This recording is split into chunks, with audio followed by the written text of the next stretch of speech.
Hi, good morning. This is Larry Fedoruk in for Mike Farwell, and we are enjoying a morning of technical difficulties.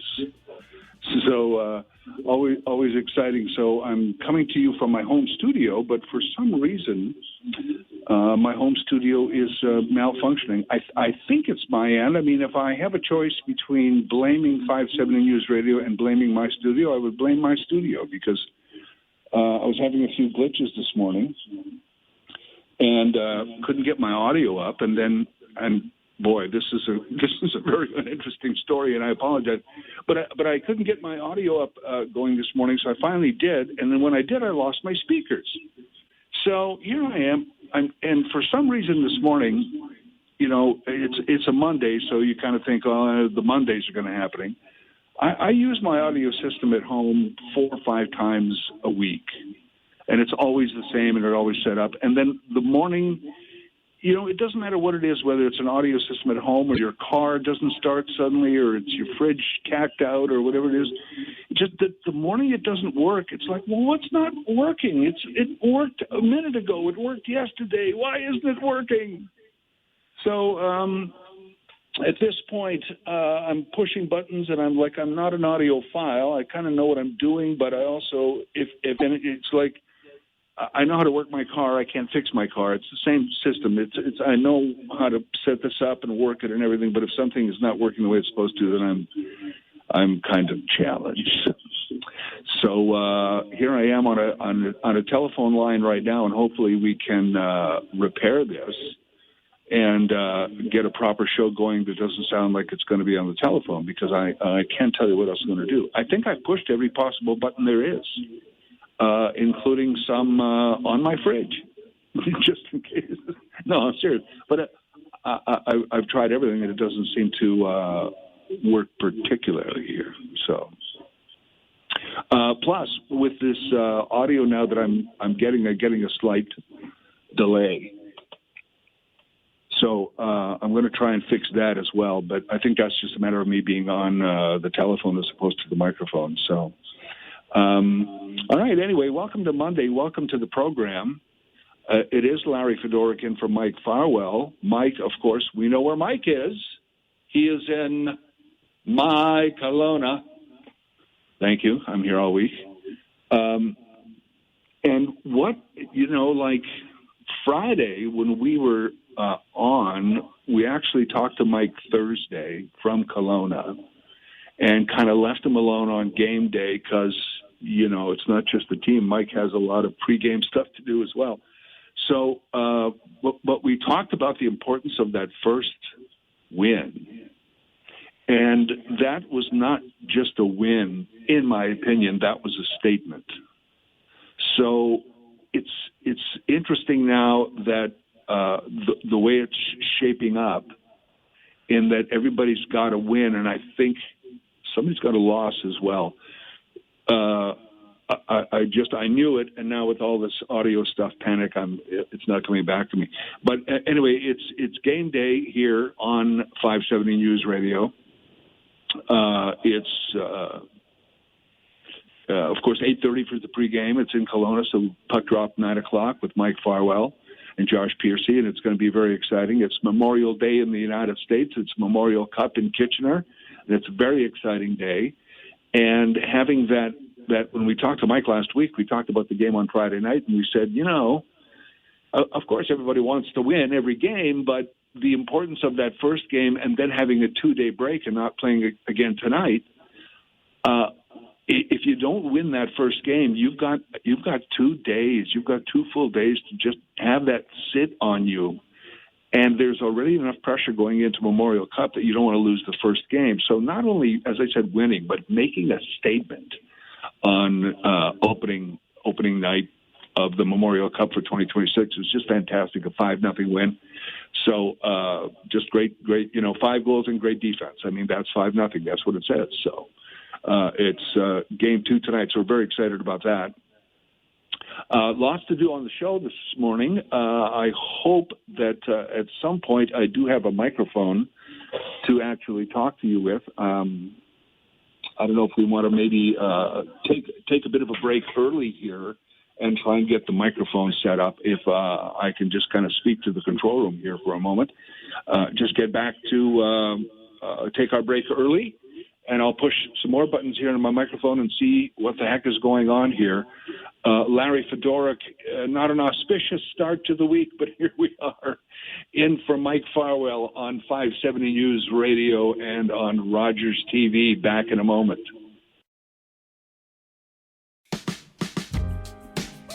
Welcome back. Can anybody hear me on this microphone? My goodness gracious. I'm not sure if I even know how to solve the situation. Anyway, I'm opening up my own personal wounds here. I'm showing you all my problems instead of kind of talking to you about maybe things you'd like to hear about today, instead of me whining about the phone here and all the technical issues. I don't know. I thought, and I was looking at the screen too, and I thought we had a caller here, and I realized that caller is me. So I'm the first caller on the show. I'm also the host, so I'm not supposed to be on the phone. But I don't know. I've been through the whole Zoom meeting, joined by microphone, audio kind of thing, and I don't know what else I can do. I'm going to try something here in a while, but. Nevertheless, if I do somehow make it through the show today with the audio that we do have an array of fantastic people to talk to today. I don't know if you've heard of the term maple washing before. It's an interesting term. It mostly applies to grocers, not really the manufacturers, the food processors themselves, but it can apply to them as well. But it's a term where food in grocery stores is passed off as Canadian or made in Canada when it is really not. And that's what maple washing is. And a couple of the big stores have been accused and actually had to pay some fines for maple washing. And this, of course, started shortly after tariff time and Trump's tariffs on Canada, when we started to say as Canadians, well, we're just going to buy Canadian. How's that? We're going to support Canadian. We don't need those American products. They're going to charge us tariffs. Keep your products. We'll buy Canadian. And that's one of the ways we're going to battle the whole tariff situation. Well, it was great. I mean, for a while. Then we started to see little maple leaves next to products that were clearly not Canadian. And some of us bought products on good faith that we thought were Canadian that were in fact not. There's also a difference between product of Canada and made in Canada. I believe that's a different distinction, but we have an expert coming up on that. And it is Sylvain Charlebois. He is known as the food professor. And, I've spoken to him off and on over the years since he was at Guelph, and then he was at Dalhousie, I believe, and now he is at McGill. He works in food policy there, and visiting scholar for food distribution and policy at McGill University. Sylvain Charlebois coming up in our program just a little bit after 9:30, and we're going to talk maple washing. Have you ever done that? Have you ever? I have. Now that I think about it, there are a few products where I buy it, and I didn't necessarily look for a Canadian product, but I saw the Canadian maple leaf there, and it was a decent price, and I was like, oh my gosh! Not only is it a good price, I'm supporting Canadian companies. So I would throw that in the basket, and now I'm wondering if I should go back and check some of those products to see, in fact, they were maple washing, which I don't like. I am not quite sure why you would. Well, I guess you would do that to sell more products. What have you? Just get in on this. There is what I want to say is a legendary individual down at Syracuse University in television and radio and film and pop culture. He is sometimes called the ambassador of pop culture. He is Professor Robert Thompson. And wanted to get to Robert Thompson. He's scheduled to be on our show this morning just after 10 o'clock to talk about the end of the Colbert run. The Late Show, of course, as you know, ended on Thursday. We talked a little bit about it on Friday on the program, and it's interesting what it's being replaced with, this Comics Unleashed, this very safe, absolutely non-political show hosted by Byron Allen, who is not only a former comedian and talk show host himself, but has become a media mogul, a media billionaire. He owns television stations. He's built up his network. He's built up his production company. And his Comics Unleashed program, I didn't know this, but it's been around for years and years, and people watch it. And it's a very relaxed format of comics sitting around. And it's a lot of... did you notice, hey, kids are funny, shopping for groceries, the traffic is crazy. It's not political, in other words. Which, I mean, there's a point to be made for that. I don't know that I'd want to watch a bunch of comics without apolitical jokes. Specifically, it's politics specifically banned from the show. Anyway, that's going to replace it. It has replaced it at 11:30. But the question is the format of the late night television show on its way out entirely, not just Colbert? Like, are the days of Kimmel and Fallon numbered regardless of what their politics are or what their political content of their show is, you know? So it could be that the format of late night has to pivot a little bit, although Professor Thompson, part of what they've been saying is people don't sit down and necessarily watch an hour of late night anymore. What they watch is TikTok and Instagram and Facebook and YouTube. They watch the clips. But late night talk has been formatted for that for its entire life. It's already a segmented show. Here's the monologue. Here's the first guest. Here's the second guest. Here's the musical number. Good night, everyone. Maybe here's a sketch and good night. So it's almost like it's made for social. So and what happens is a lot of these times you say, well, the ratings of Colbert may be down, but look, he's got 12 million views for this. That's already built into their financial model. Like, I know that when stuff goes big on Google and YouTube, it's Google and YouTube that make the most money. But people also make money from YouTube. You know that, YouTubers. And traditional media, if they do well on social, they make money on there too. So anyway, a lot to discuss with Robert Thompson coming up. That is at least scheduled on the show today. We have Kate McCrae Bristol is coming up. She has been the named recipient of the Ontario University Women of Distinction Awards. She's from Wilfrid Laurier. And I want to find out a little bit more about her. She's going to join us a little later on in the program. We'll talk about that. Tammy Lawrence is going to join us. I believe it is the 10th anniversary. 10th anniversary of the Belmont Village Festival, which is just a great autumn. Not quite autumn. It's just like officially not autumn, I guess, but it's about a week. I think it's a week after Labor Day, usually the Street Festival of Arts and Music. And it's going on 10 years this fall, so that's coming up. And also, speaking of music, today is This Week in Music History with our weekly guest, Brian Ellison.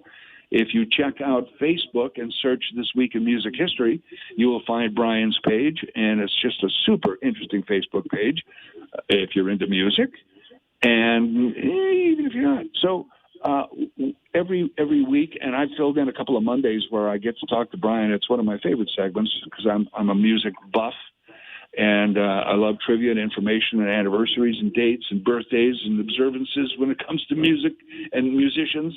So that's what we get to talk to Brian about this morning. And what else we got? See what I mean? It's a jam-packed show. If only my system was working, it might actually be worth tuning in here. We're also going to talk to the reestablishment. We're going to talk to the person behind the reestablishment of the Fierce Founders program. And Fierce Founders basically helps out founders of companies, helps companies grow. That's the explanation in a nutshell. There's much more than that, but we're going to talk to Michelle Engelhart, who is a Fierce Founders Program Manager. That's coming up at 11:30 this morning. And then, of course, 12 o'clock, our 12 o'clock talk back hour. So lots to talk about this morning. Can we actually, since I'm doing this on the phone, can I take a call? Can I take Barbara? Barbara, go ahead. You're on with 570 News Radio on the show so far. Yeah, good morning, Larry. It's Barbara. I'm a regular columnist with Mike, and I'm also the sewer lady. And I just called to say, yeah, your sound's a little off. Don't worry about it. We can hear you. We've all, tuned into something that was, honestly, it doesn't matter. So I was just calling to say, don't worry about it. You sound fine. We can hear you. So enjoy the show. But I wanted to give a shout out. So, of course, Mike is not going to be back until June 1st after we win the Memorial Cup. Yes. So the Farwell for Hire campaign starts on June 4th. But I want to remind listeners that on June 6th, there's a major Farwell for Hire event. It's me, the sewer lady, doing a public talk on sewers, like all the stuff I'm always talking about on the radio. But this is way better because I have 45 minutes or an hour with slides, and I'll be talking about how your sewer works and how to look after your sewer and your basement plumbing and all that, how to avoid flooding. And I'm also going to be touching on the region of Waterloo water crisis, which is also a sewer crisis, and I've been talking about that for a long time. So, Saturday, June 6th, Knox Waterloo, 2 o'clock. It's a fundraiser for Farwell for Hire. It's a free will offering, but I'm asking people to throw $20 in if they can for the Farwell for Hire campaign. And of course, Mike Farwell is hosting, so it's going to be a great event. And you'll laugh, you'll cry, you'll run home and call a plumber, whatever. they're pretty entertaining talks. And this isn't me talking. This is people who've heard me talk and tell me after. So this is important. It's our tax dollars. It's our affordability, putting food on the table. If we could spend less money on some of this stuff that we're wasting money on, maybe people could feed their families a little more easily. So anyway, go Larry. You're doing great. Have a great show. Thank you. Wow, Barbara, that was so nice of you to say all the things. And of course, your large event coming up June 6th. Thanks for the heads up on that. So according to Barbara, I'll carry on, I guess. Although here's the other thing. What happens when is my phone good for a 4-hour radio show today? I know it's probably good for an hour conversation, so I'll have to find a place to plug my phone. We were talking about that the other day when I was talking about, and I'm writing a podcast. My next podcast, my weekly podcast that I do is called Later That Same Life, and the one I'm writing now is on data centers and we have a few data centers. We're not the hyperscale data centers in Kitchener, but there's data centers. You kind of have to have them everywhere now. But I'm talking about the hyperscale ones, the ones that are causing the controversy because they're going to be on 160 acres of land and they're going to use up local resources, water and power and so on and so forth. And the topic came up of just how much power one needs and how our demand for power has increased over the years. This is you and I, and not just because of more electronics, I guess, just in the general sense of the word. But in my office at home, I don't know if I have room for anything else to be plugged in. And I don't even want to tell you how many power bars I'm already using with multiple sockets and multiple power bars and then multiple devices plugged into those power bars. I'm always like, this is okay, right? This is what everybody does. So I'm literally out of a spot to plug my phone in if I have to do a show by the telephone over the next little while, although hopefully not. Hopefully I can resolve this situation, but we will attempt to do so. I like as nice as Barbara was to say that I guess for a segment or two, we're always, like when we're doing a show, we're talking to people. A lot of people call in the show and they're talking on the phone, and that's great. And I just but there's always at least somebody on a microphone, which sounds a little better. That's why we have them. This is why we have the microphones instead of everybody just being on the phone. So I don't know that I'm going to do an entire show on a phone here, but we're going to work on it. I promise you that. As nice as Barbara was and as good as this may sound on the telephone, I'm going to try and sound better. There's my little goal for the day. Try and sound better. Try and do better. Isn't that sweet? Isn't that a nice little thing to think about? Larry Fedoruk in for Mike Farwell. We'll take a break and try and resolve everything. Back in a moment. 570 News Radio, Rogers TV.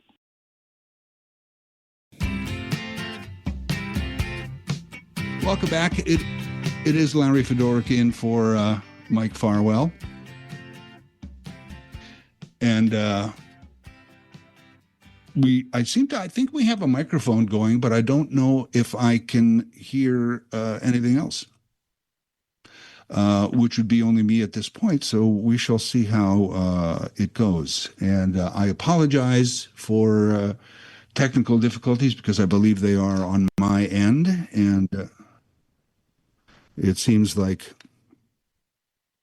I'm the culprit here today, but nevertheless, let's see if we have let's see if we do have some ability to continue on with a program today. I don't know if you've heard the term. I mentioned it earlier when I was talking about what's coming up on the show today about the term maple washing. Maple washing rather is an expression that deals mostly with grocers who try and pass Canadian or products off as Canadian products when they're not really Canadian. And a couple of stores have actually been busted on this, if you will. Our guest is the food professor. He's a visiting scholar, food distribution and policy at McGill University, and a good friend to the program, Sylvain Charlebois, is here. Professor Charlebois, good morning. Good morning. How are you today? Excellent. It's a little on the cool side in Halifax. It's 10 degrees, but hey, we'll at least it's not raining. Well, at least it's not raining, and we do hear that summer is on the way, so we're pretty thrilled about that. I think there's a rumor. Yeah, there's a rumor out there saying that summer's coming. At least that's what my calendar's telling me, not the weather. We have these maple leaves on food labels that imply sometimes it's made in Canada, sometimes it's product of Canada, sometimes it's just implied that it's Canadian. Are food stores even obligated to have any kind of labeling as to source of food items? I would say, first of all, a lot of people have actually looked more at these labels, the maple leaf, and of course there's products of Canada, and there's made in Canada. And products of Canada are products that are fully made in Canada, 100%. Most of the ingredients are from Canada. With made in Canada, at least 50% of ingredients would be Canadian, and the last step of processing would occur in Canada. So it's not as Canadian, but it's Canadian enough to actually have a maple leaf. That's all it's slated. It's all by law. And, of course, the CFIA actually oversees these regulations. But what has happened in recent months is that we've seen grocers putting maple leaves everywhere, basically misleading sometimes folks, getting consumers to believe that some products are Canadian. I actually got pictures of Canadian oranges and Canadian almonds, and those are things that we don't grow in Canada.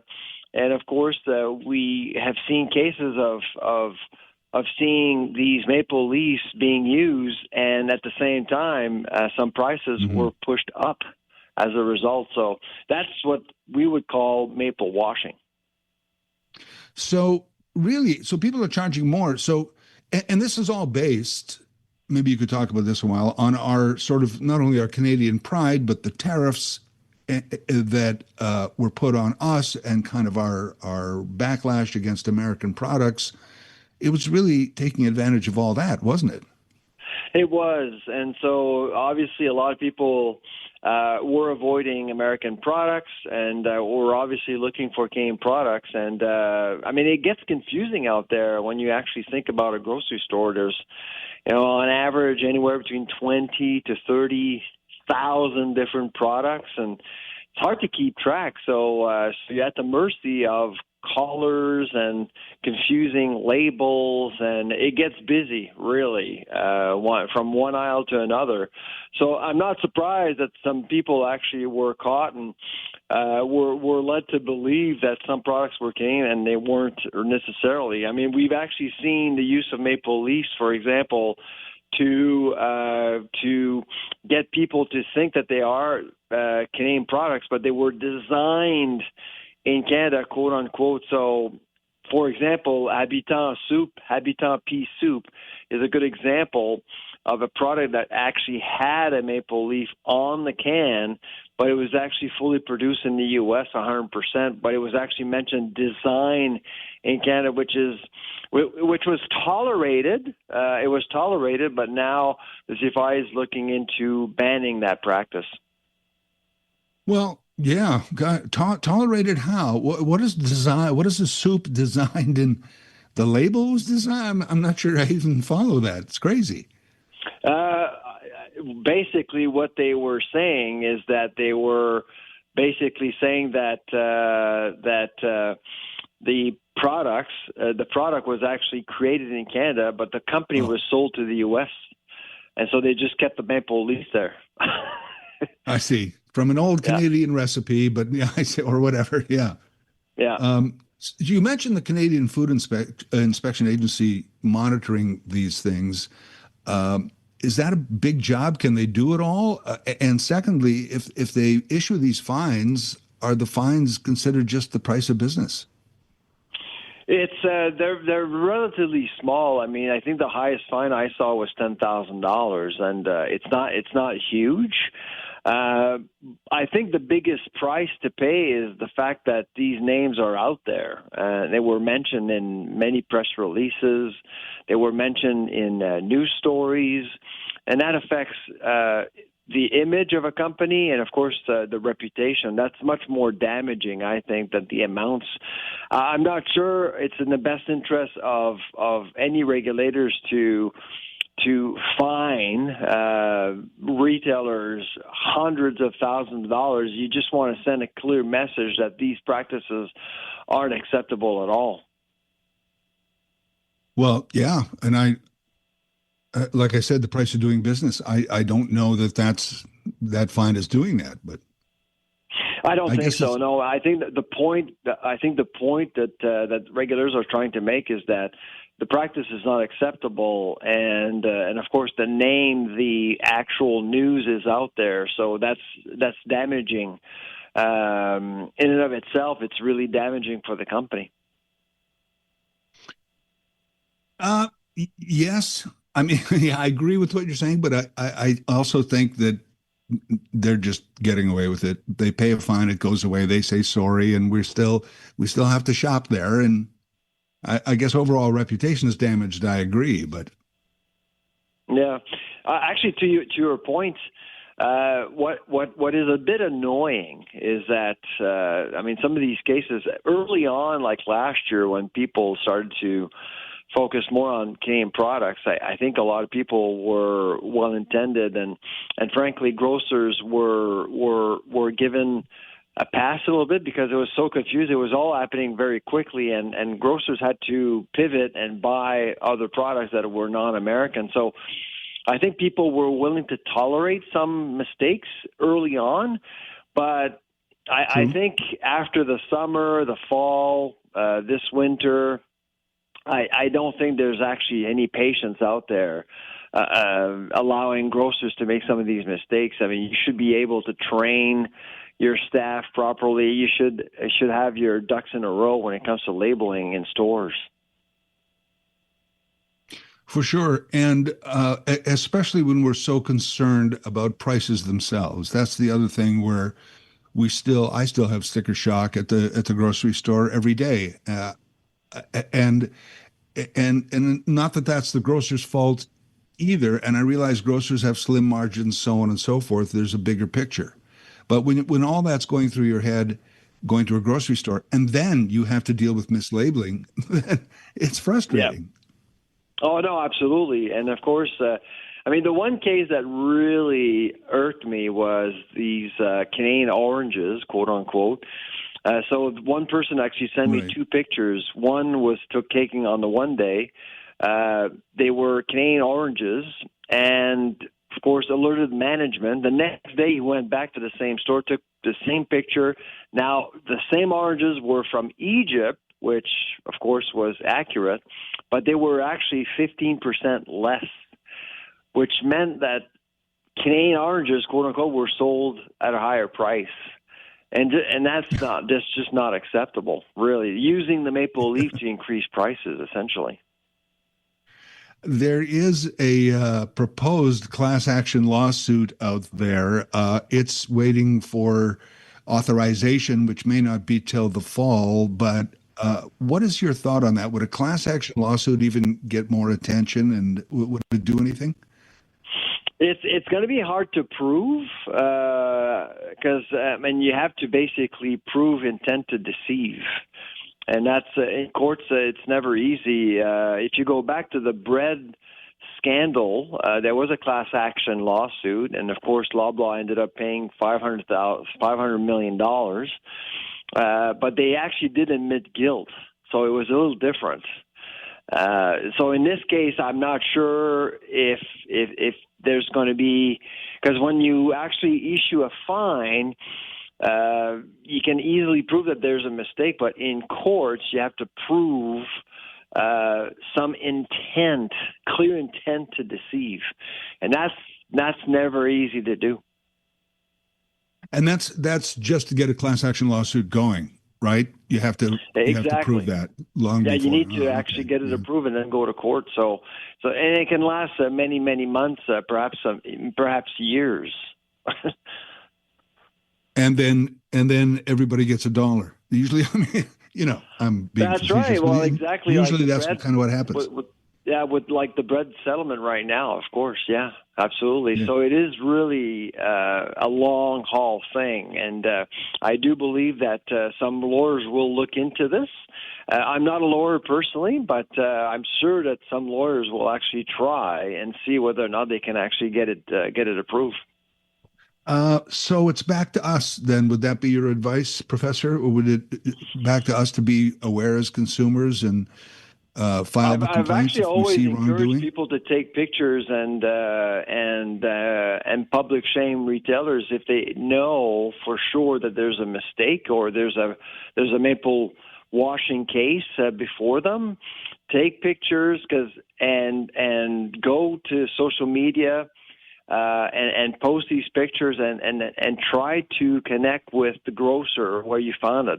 And they will actually respond. I mean, in many cases, in the last year or so, I've actually posted pictures myself, and they do respond within minutes. And they look into some of these cases. So I would certainly encourage people to do that. Sylvain Charlebois, always appreciate the insights and your time. All the best. Hope you get a summer any day now. Okay. All right. Take care. Bye-bye. Bye-bye. Sylvain Charlebois is known as the food professor. He is currently the food professor, visiting scholar of food distribution and policy at McGill University, worked in Dalhousie. And as I said earlier, when he was at Guelph, that's when I first started talking to him then, when he was working in that particular industry in Guelph. We found this guy who was like really good and knowledgeable on these kind of issues. And he has since built that into the food professor persona. But yeah, it's these class action lawsuits are, one, tough to get authorized, and that any kind of authorization there is not going to be till the fall. But it's a good point. We do have, and I think I'm being realistic. We do have some power. There are the reviews and the shared pictures and the things online, whether it's Google reviews or just Facebook or Instagram or what have you, where people post these things. Look at what I found. This is not Canadian. It has Canadian maple leaf. It's made in the U.S. If you see, if you can, make sure that you were correct in those and you post those. Word of mouth, public shaming, I guess. We have to be careful with it, but we do have that ability to kind of get our own word out there. And then, of course, we have to be. It's a shame we can't just go out there and trust everyone, but we have to be vigilant consumers. Are you one of those vigilant consumers? Ever been scammed by maple washing that you know of? Let me know. We'll talk about this more in a moment. This is 570 News Radio and Rogers TV.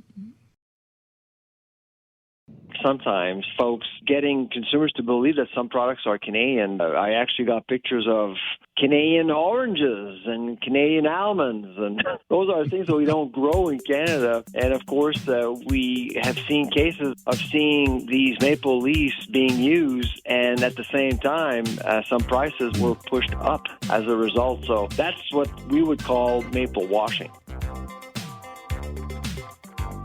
That is right. That's maple washing. Larry Fedoruk in for Mike Farwell, and that was our guest moments ago, Sylvain Charlebois, the food professor, as he's known online, and that's what he is at Dalhousie. He's also currently a food professor, visiting scholar of food distribution and policy at McGill University. So that was his take. I mean, maple washing is when you pass something off as Canadian, a food product in this case. I'm sure the term could apply elsewhere, but it applies right now to food products, things in the grocery store, both processed and obviously fresh foods. And if it wasn't so maddening and sad, you would laugh at Canadian oranges and Canadian almonds. Where?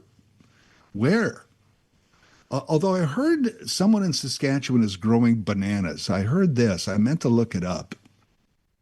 That it's somehow, I assume, greenhouse, but that they're growing. But nevertheless, but even when it's something obvious like an orange or an almond out of season that says it's Canadian, and yet they have the audacity to put that Canadian label up there, and as much as I admire people who are on this buy Canadian trek in the grocery store, on this initiative rather, that I'm sorry, my wallet speaks louder than anything.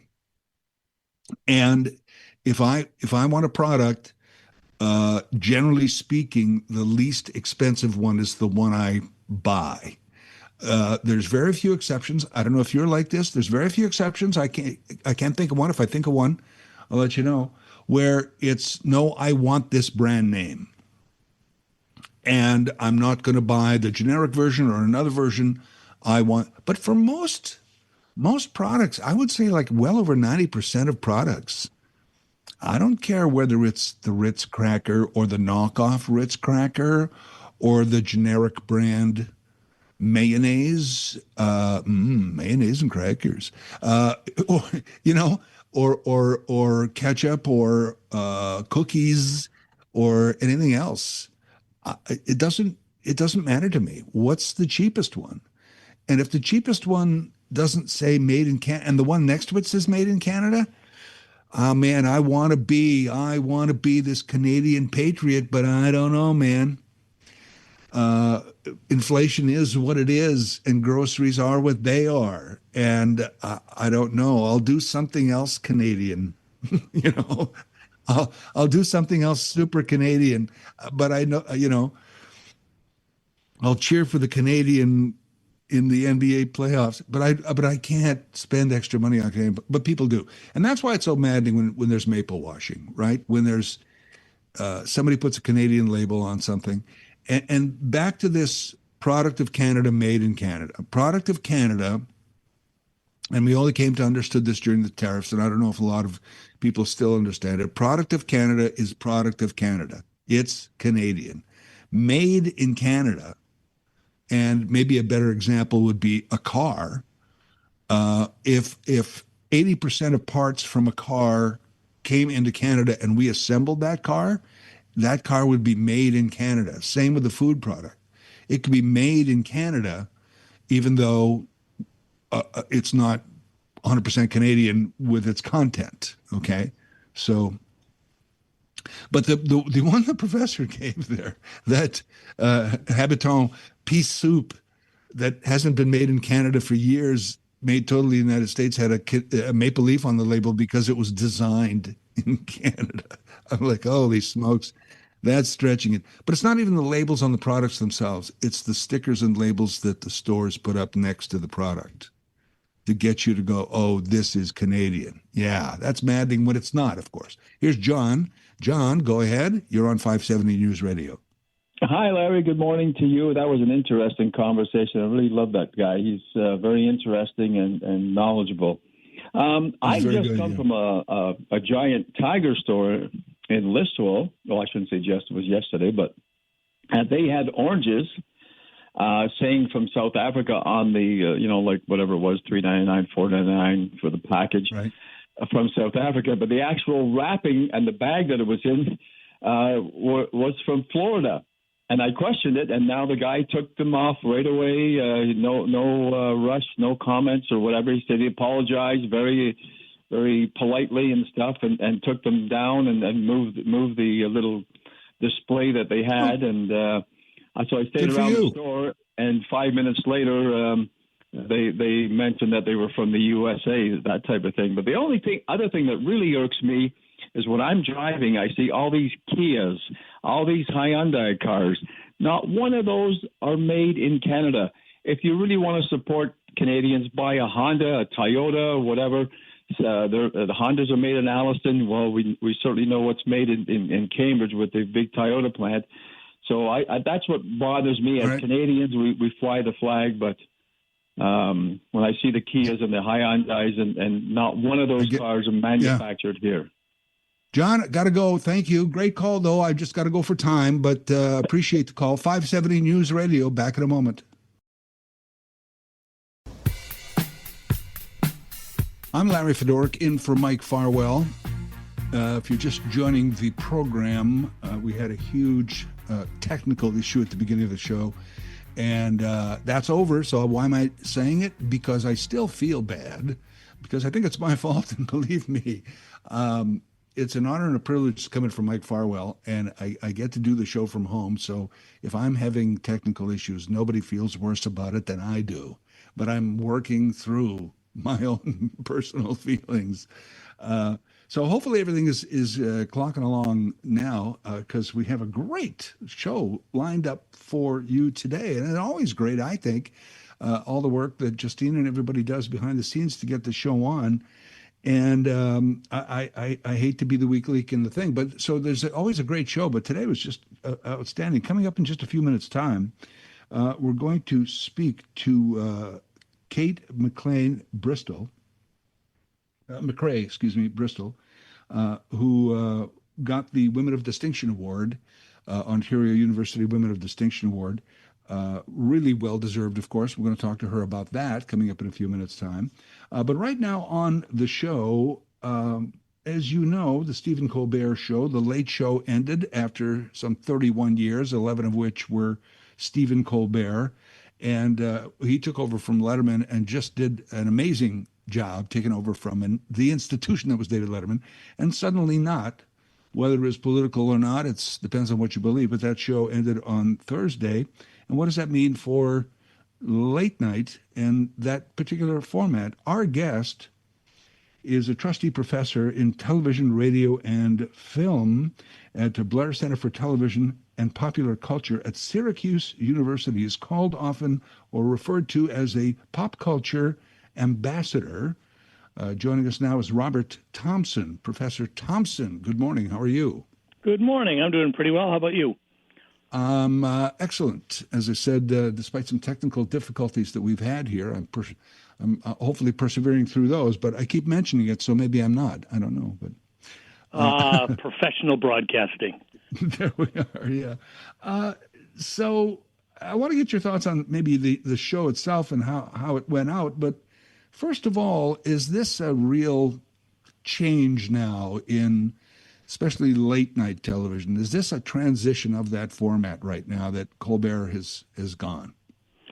Well, it was a big. He was a big part of late night television. He was the number one rated of all the ones that are left. So it was a big moment. However, for a good portion of the history of late night, there was pretty much one player, The Tonight Show. For most of my childhood, where late night people would come and go, but it was pretty much Johnny Carson. It wasn't until the 90s that we started getting this proliferation of late night people, not only on all networks, but both late night shows and late night shows. So it is true that CBS is now out of the business of doing this. The Late Late Show they didn't replace when James Corden left a few years ago, and now Colbert is gone, and they're just showing these packaged Byron Allen comedians thing. So they're out of the business. That doesn't necessarily mean, though, that late-night TV is going to go away. NBC has still got The Tonight Show, which has been around for nearly three-quarters of a century, and they've got The Late Late Show with or the later show that comes after with Seth Meyers. ABC, of course, has still got Jimmy Kimmel, and Saturday Night Live, if you count, is still on Saturdays. So there still are, these programs left. Whether this decision was a harbinger of bad times to come, that the networks are going to get, these other networks are going to get rid of their shows, we'll have to wait and see. On the other hand, by taking out the number one rated show, those other networks have a little less competition. This idea that people don't watch television the way they used to, and they're watching clips and fragments on TikTok and Instagram and YouTube, etc. The theory that I've heard is that's really the format of the late night talk show. The late night talk show was almost built for TikTok, if you will. Yeah, I mean, it is true. And, of course, the late-night talk show was developed back in the early 1950s. But the format that it developed was perfectly designed for the new streaming technologies that would come over half a century later, in that it's able to be chopped up. The TikTok age media that we watch on our phone, on our devices, mobile, all of that, tend to be in short bursts. And you can chop up a late-night talk show into short bursts really easily. It's kind of designed that way, in a way that you can't chop up a drama or a sitcom. So in that sense, the late-night comedy maybe has a better chance of making the transition to this new way of viewing than a lot of other genres do. On the other hand, the very name of this type of show, late night talk show, has got its old-fashionedness built into it, because late night implies you watch it and everybody watches it at a certain time. And that's a linear TV concept, and that has pretty much gone away. That idea that we all had to watch what was on, when it was on, and we all watched at the same time is not how things work anymore. So all the shows on, people are doing online and on social media and everything that are late night adjacent are not things that we watch at late night. And for that matter, neither is late night. None of my students, if they've seen Colbert or SNL or Kimmel at all, have watched it when it's on at 11:30 at night. They see it throughout the next week in portions sent to them in social media and all the rest of it. Even older generations are not watching these things when they're on. I haven't watched Saturday Night Live or on Saturday night for a long time. I generally watch it around noon come Sunday mornings. And the technology has made that possible, first with the VCR, then with the DVR, and now, of course, with streaming, where you can watch anything whenever you want it. One of the delights of late-night TV was that it was about immediacy. It was usually taped at 5 o'clock, shown at 11:30, so it could be the first responders, entertainment-wise, of what was happening. Late-night TV was one of the first things that came back after 9/11. 9/11 happened on a Tuesday. David Letterman was back on the following Monday. So that was all part of a linear idea, but that's not how people consume TV anymore. Mm-hmm. Well, and a friend of mine who's in media data, I asked her about this. I said, Colbert has a couple of million viewers, but he's got 12 million hits on one of his videos. And what she said is that is already built into their financial model. So as far as they are concerned, that's built into their budgets, what have you. Is we are gonna have a certain amount of social media views, and we are gonna make certain dollars on that, and that's built into the show. Whether it's enough or not to keep a show going, I don't know, because these shows are expensive to produce, aren't they? Yeah, they are expensive. All you had to do is tune into an episode of Colbert and that Medici-era theater with the dome on top and all the rest of it. Colbert's salary itself. They are very expensive to make. And whether or not, when CBS says purely financial decision, yes, it's obviously built in the various income sources that late night can do. I'm not sure, however, that any of these late night places are mobilizing the potential that these shows could have in cutting them up for streaming. I mean, there's still a sense that they've got a foot and a half still in the late night idea, and then they kind of cut this stuff up, and there's a site where you can go see it. I think there's a lot more that they could do with that if, in fact, they want to. And here's one of the scary things. So what's left on U.S. late night on the networks is Kimmel on ABC and 3 late night shows on NBC. That's it on the broadcast networks. And all 3 of those NBC shows, Jimmy Fallon's Tonight Show, Seth Meyers' show that comes after that, and Saturday Night Live, are all executive produced by Lorne Michaels, who sooner or later is either going to have to retire or his career cannot go on forever. He's not a young man. The question will be, when that happens, will all 3 of those shows manage to transition into a post-Lorne Michaels era? Or will NBC take the opportunity to do what CBS just did and get out of this old genre entirely? And were that to happen, that would leave one last show standing, and that would be Kimmel over on ABC, who himself has had some problems with the power structures recently. And ABC was the last one to get into that business. Yeah, that's interesting. You point that out, yeah.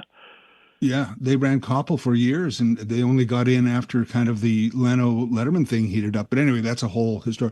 A couple of things quickly. What also passed with little fanfare was that CBS shut down their radio division at the same time.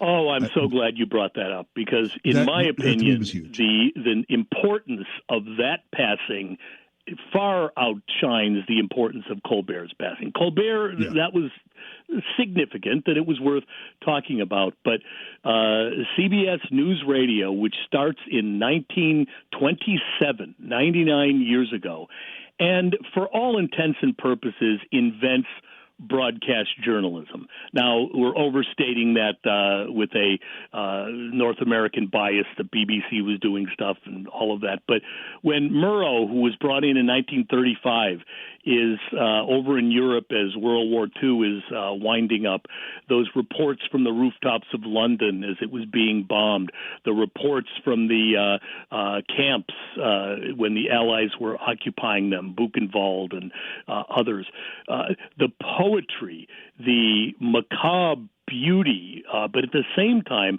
the public service. This is how we were learning for the first time news almost as it was happening. Newspapers, you had to wait till the reporters got back with their stories.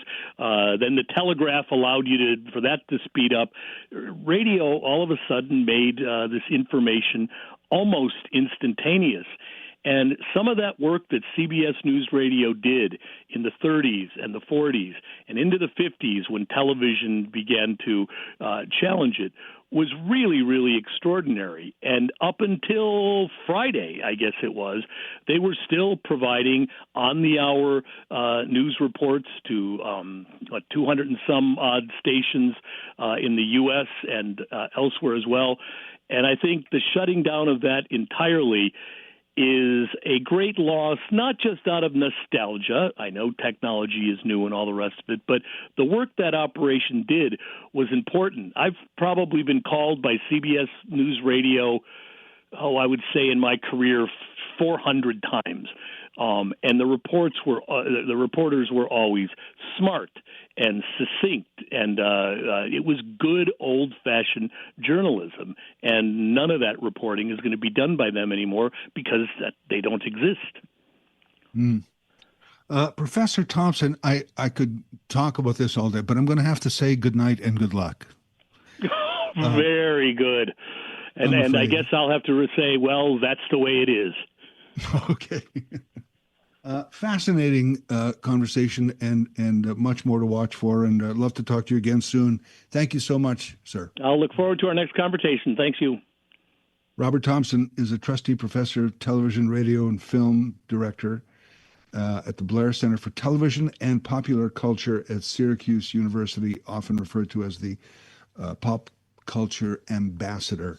And I'm glad we got a chance to talk about CBS Radio closing too, because that's a big deal. Not only because, hey, we're on radio and radio is still a thing and audio is still a thing, to me, huge way of word pictures, of getting thought and information and messages across to other people, just listening, instead of having to watch. It's still valuable, and it's a shame that one large network division, especially a pioneer like CBS, just closed down all the radio. And then there's, of course, Colbert and Late Night and that future. When we come back in moments, our guest will be Kate McRae Bristol and her honor of outstanding distinction of Women's Distinction Award coming up next on 570 News Radio and Rogers TV.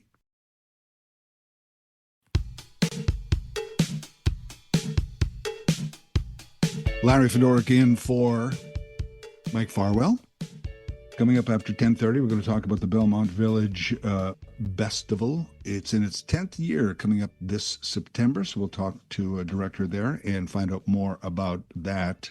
What a great honor for our next guest here. The OU's Woman of Distinction Award went to Kate McRae Bristol, who is the Vice President of Student Affairs at Wilfrid Laurier University and joins us now. Good morning, Kate. Good morning, Larry. Congratulations. Thank you very much. Thank you very much. I'm often curious about these things when they're announced, about when you knew, when do you find out, and when everybody finds out. When did you kind of learn about this? Well, I guess it was in early May or towards the end of April that I found out that the of all of the Ontario University Athletics Award recipients, it happens on an annual basis, and then folks are celebrated in the middle of May typically, and I suppose that's when everybody else got the news. So I'm very, very grateful.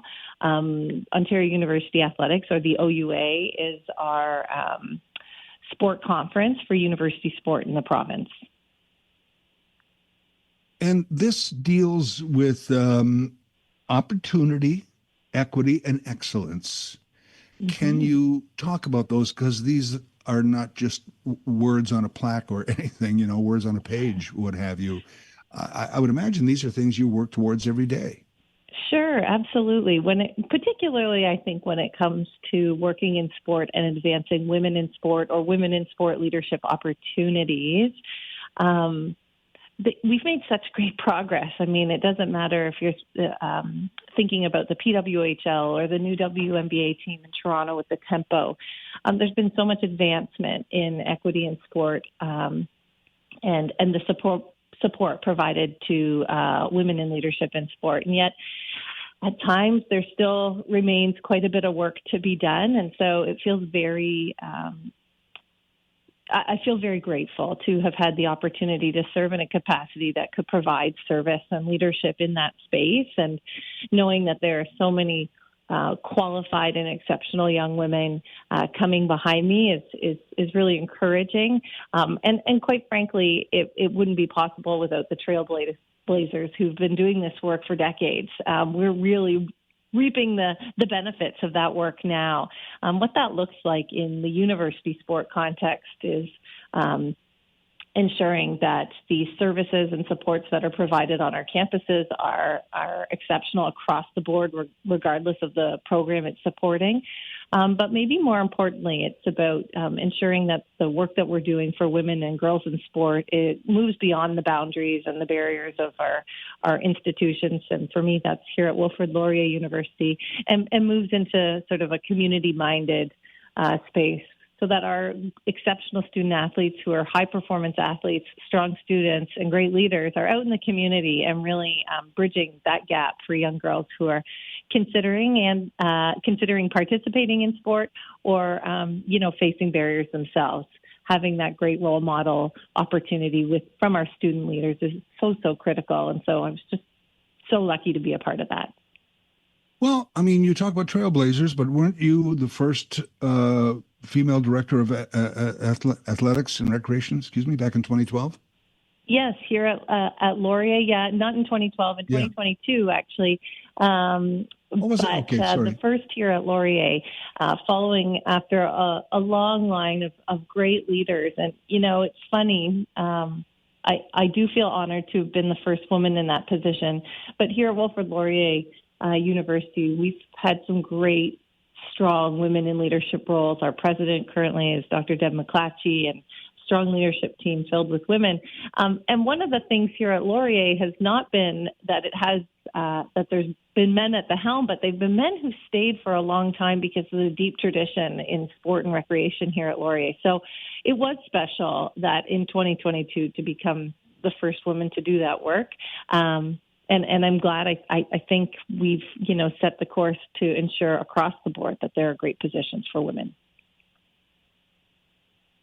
Well, I'm glad to take a few minutes here on this show to highlight this. And again, congratulations on the Woman of Distinction Award. I think it's very deserving and fabulous for you. And all the best. We'll talk soon. Thank you, Kate. Thank you very much. Bye for now. Bye for now.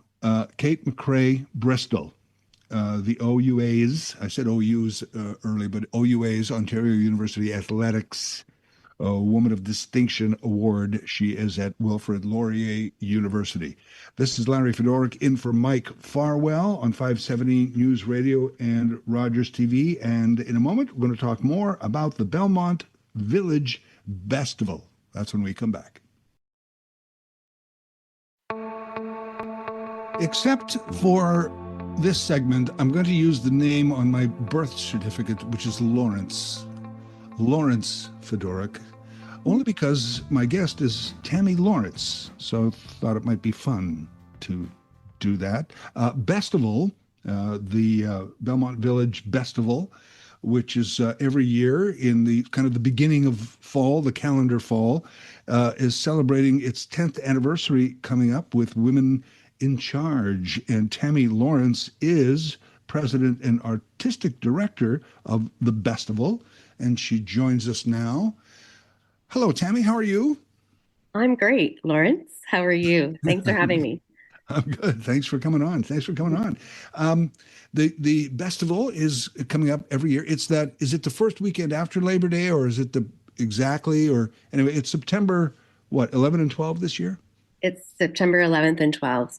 Traditionally, we've had it's always fell on the second weekend after Labor Day.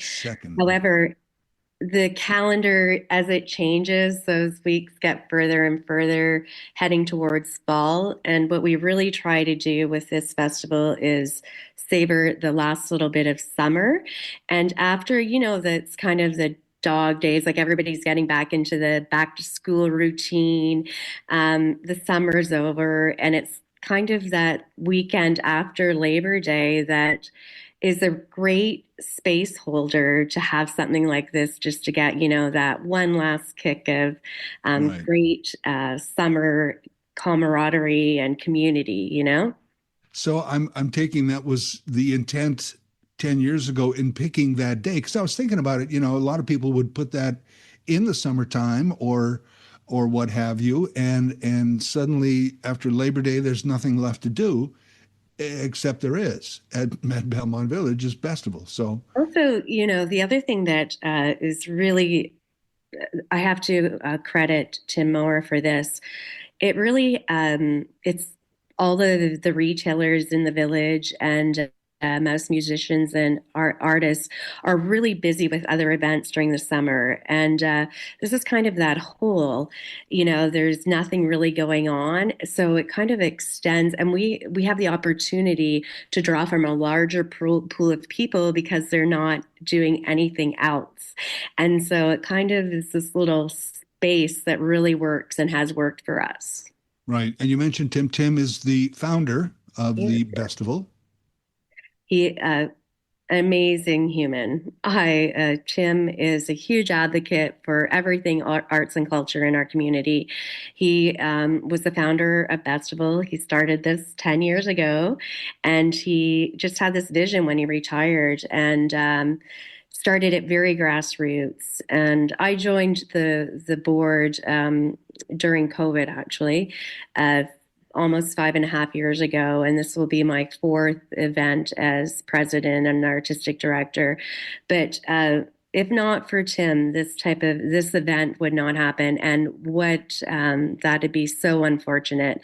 It's such a great little community and a space that we get to experience differently because Tim had this vision, and it's just a little gem in the city. Most of the events that we have, are downtown, Kitchener and Waterloo. So this is just a really great space for an open street celebration of arts and culture. Arts and culture, music and culture, it's just so great. And of course, you work to keep it family friendly as well. We do. It sounds cliche, but, fun for the kids as well. It is. Yeah, we really, and this year I have to say we've really expanded. We've really divided the roles on our board to focus more, to really bring more entertainment and expand some of these things. And our children's programming is one of those. And we're really focused on that this year. I really encourage, it is extremely family friendly all day long through both days, but we have a children's zone that focuses really on children and family things to do. There's crafts that they can do. There's lots of interactive games and things for children to get involved with. We have children's performers. We have an author, like a story time. There's lots of things going on for children. And I talk to organizers of events here and there, and the one thing I'm always reminded of is how much goes into this year round. I mean, you're always working on it in some way, I imagine, but where are you right now? For many of us, mid-September might seem far away. For you, it's probably, well, we're getting close now. Where are you at? What are you looking at and for right now?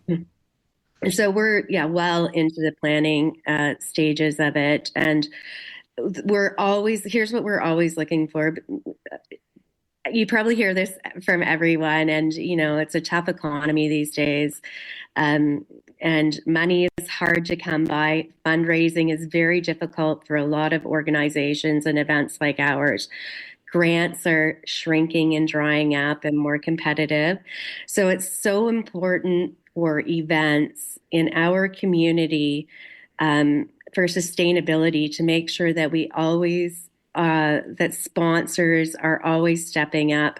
One thing I want to say is, the individual doesn't, you and I, if we're going to an event or whatever, you may think that if something is struggling and your little $10 donation doesn't make a difference, I have to say this, it does. We operate on a really really amazingly small budget compared to a lot of other festivals. And last year we drew in over 23,000 people. It's really grown over the years.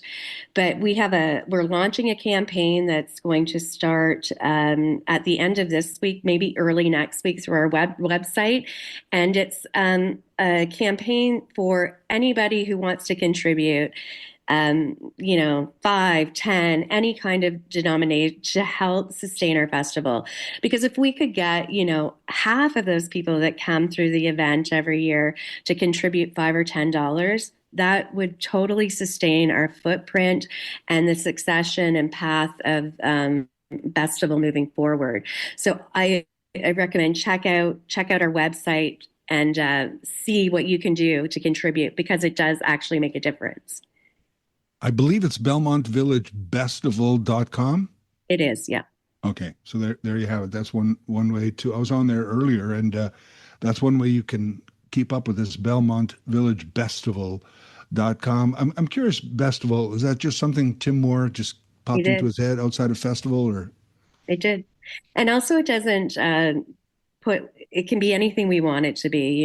Every year we curate programming that is family friendly, and but we don't have to keep it in a genre specific thing. So we can change it up every year, and we get to celebrate all types of music and arts and musicians. And so that's really, he was very smart in not putting us in a genre like a jazz or blues, right. Right.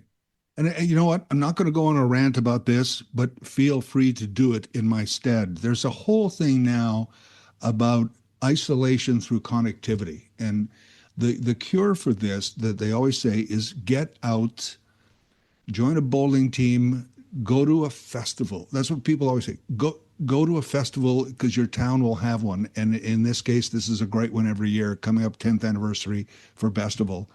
And it's just one of the cures for what ails us is just to go and mix with people, because you don't know who it's all kind of varieties of people there, which is great for humanity. It's a big, I don't want to put pressure on Festival, but that's kind of what's at stake here, I think. That's what keeps me in it. Honestly, you have no idea until you volunteer, until you're a part of that. It's very inspirational, and we can't live just to work. We need these types of events. We need this kind of, it lifts your soul and spirit. When you're there, the vibe is so incredible. There is this really great sense of community. It just has this really great feeling, and you can get involved. You get to meet your neighbors. A great way to get out and just lift your spirits. If you're depressed, you feel isolated, the best thing you can do is get out. You're right, to a festival or volunteer. You have no idea what it does for your soul. It's so cathartic. And, that's why I kept at it. It happened for me during COVID, and I felt that isolation and kind of that separation from the community and the thing that I loved. So, that's what keeps me going. It's a lot of work for sure, but it's also extremely rewarding, and it does lift your spirits. You didn't say volunteer, did you, by any stretch? With Festival? I thought you said volunteer, but I thought, well, maybe if you volunteer for Festival, you're a volunteer. But that's not bad, though. That's not a bad campaign, Larry. Well, I give it to you if you ever want it. If you ever want it, it's yours. There you have it. So September 11 and 12 this year coming up. Remind us again of the website for Festival and kind of what you're looking for now, your fundraiser coming up and all that stuff. Just kind of recap it, if you will. Yes. So it's September 11th and 12th. 2 days. We start on Friday evening, the Friday and Saturday night. We are, we have a lot of programming going on. We actually have a great Friday night kickoff that I want to just give a shout out. Cheryl Lescom, iconic for our community, is curating a women in charge celebration of music. And I'm not going. Everybody, we've already released kind of who's in the band, but we have over 10 female guests that will be sharing the stage with Cheryl and the band over a few hours, and you can't miss it. You can't miss it. Check out our socials. We're on Instagram and Facebook fairly regularly, and our website is BelmontVillageFestival.com.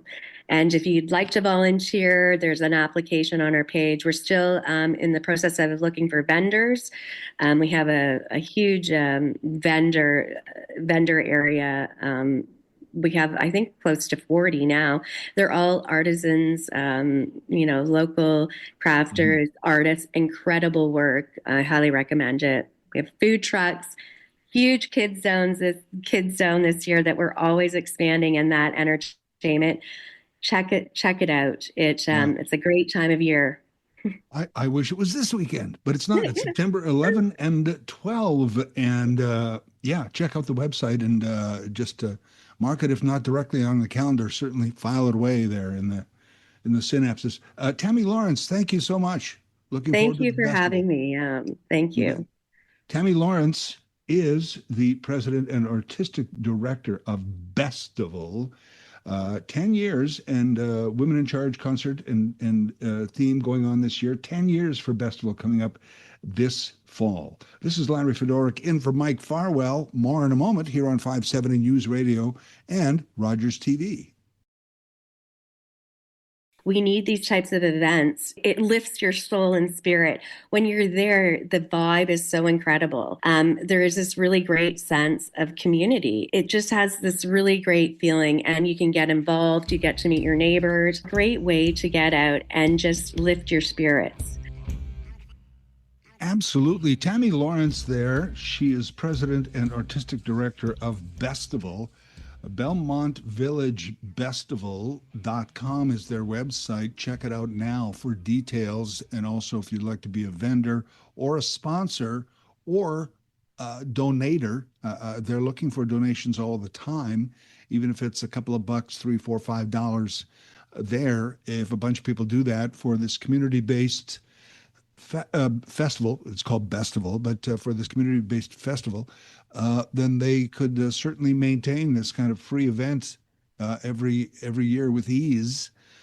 So Tammy and I talking there towards the end of our interview moments ago. It's Larry Fedoruk in for Mike Farwell, by the way, but we were talking about, and this has been my thing for a couple of years now that I tend to rant on about, so pardon me if I'm doing it again, but the idea of getting out and being, I say part of the community, because part of the community generally to me means, well, you're volunteering, you're actually involved. And that's great. I encourage people to do that as well.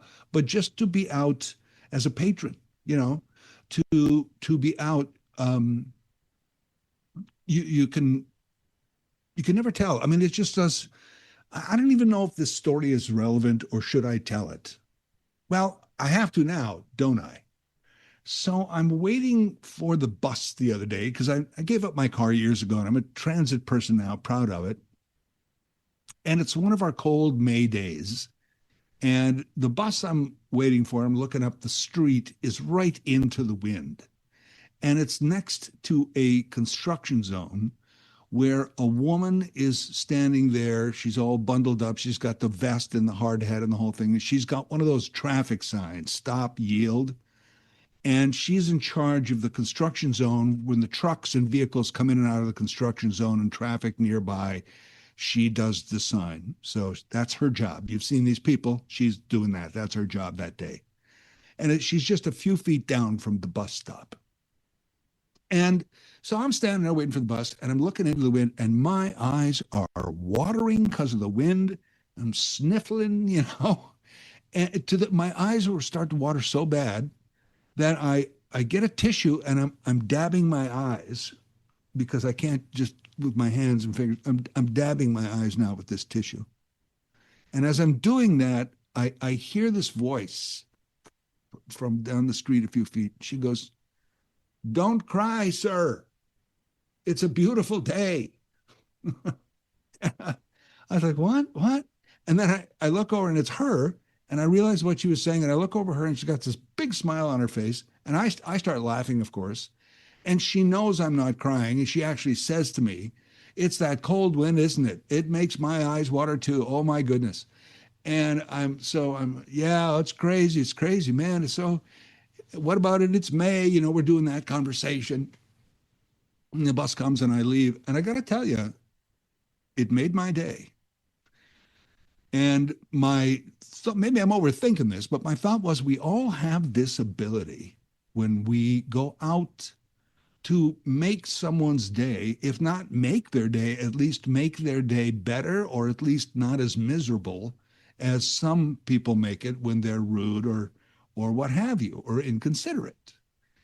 And to me, just the fact that I was out and had that little exchange, that carried me for 2-3 days, man. I was like, all right, there is a society. We do care about each other. There is human beings that are wonderful. Yay, To wind this back, because I know I kind of wandered off track there a bit, which is my want. One of the things they say that we don't do enough is to get out. And, I know if you go to festivals and events in Kitchener and Waterloo, and there's lots of people there, and you say, no, we do it. We do and we don't.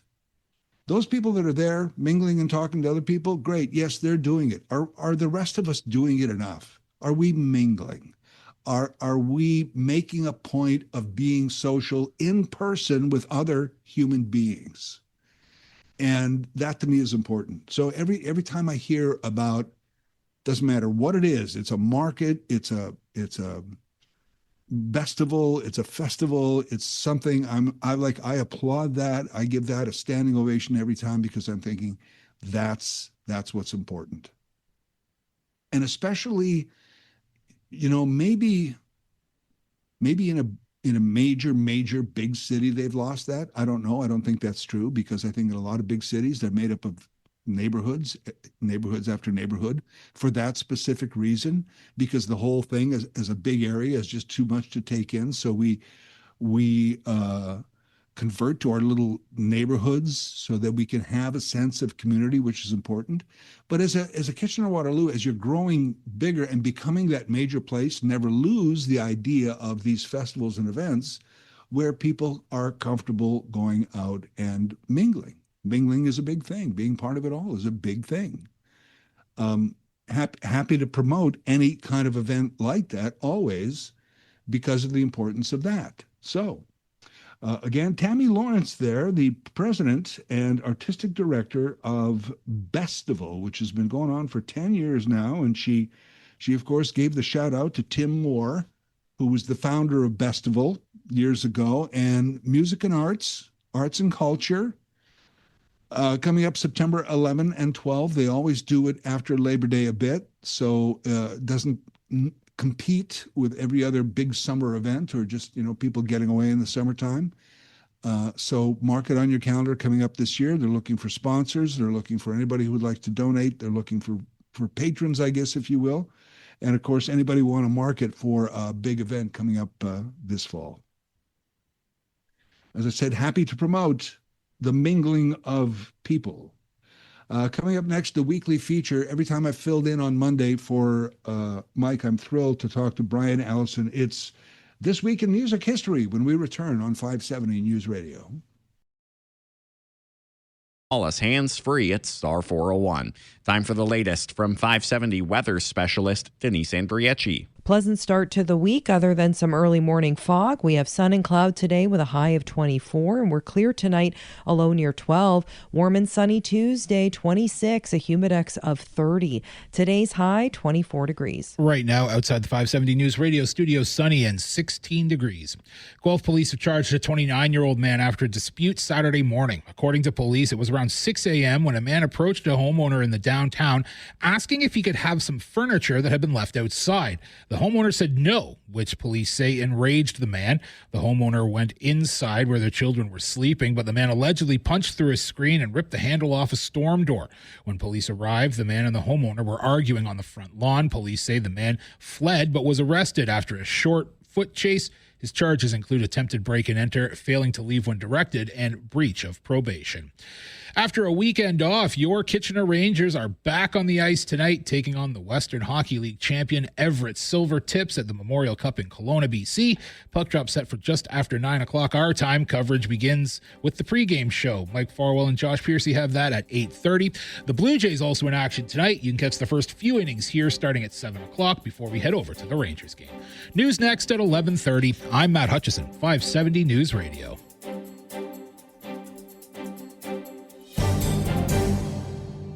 The newsmakers, the policymakers, and those in the know. If it's happening in Waterloo Region, you know Mike will be talking about it. The Mike Farwell Show on 570 News Radio and Rogers TV.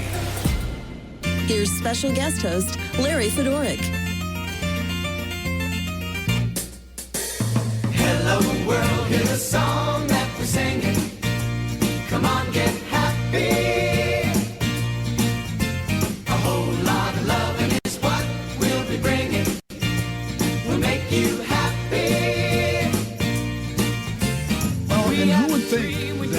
We're going to have a conversation involving the Partridge Family and the Sex Pistols in one conversation, but I think that's about to happen. Welcome to This Week in Music History here on the Mike Farwell Show. I'm Larry Fedoruk filling in, and our guest, by the way, check out his Facebook page. It's called This Week in Music History.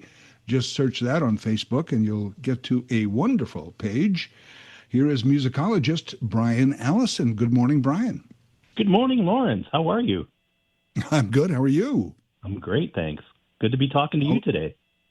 And to you, I've talked to you before, filled in for Mike on a Monday before, and always one of my favorite things to do here is as a fan myself, talk music with an expert. Like you, Brian, and I was going to start with Bowie, but I guess since we just played the Partridge Family, we could start with the Partridge Family and David Cassidy, who I had a chance to meet years ago, and it was highlight of my life. But what's the music trivia or the date significance of that today? Well, we opened with Come On, Get Happy, but it wasn't such a happy day. So on May 26, 1974, tragedy struck at a David Cassidy concert in London, England. David was appearing on his own, not with the Partridge Family. He was starting to do his own solo stuff at that point.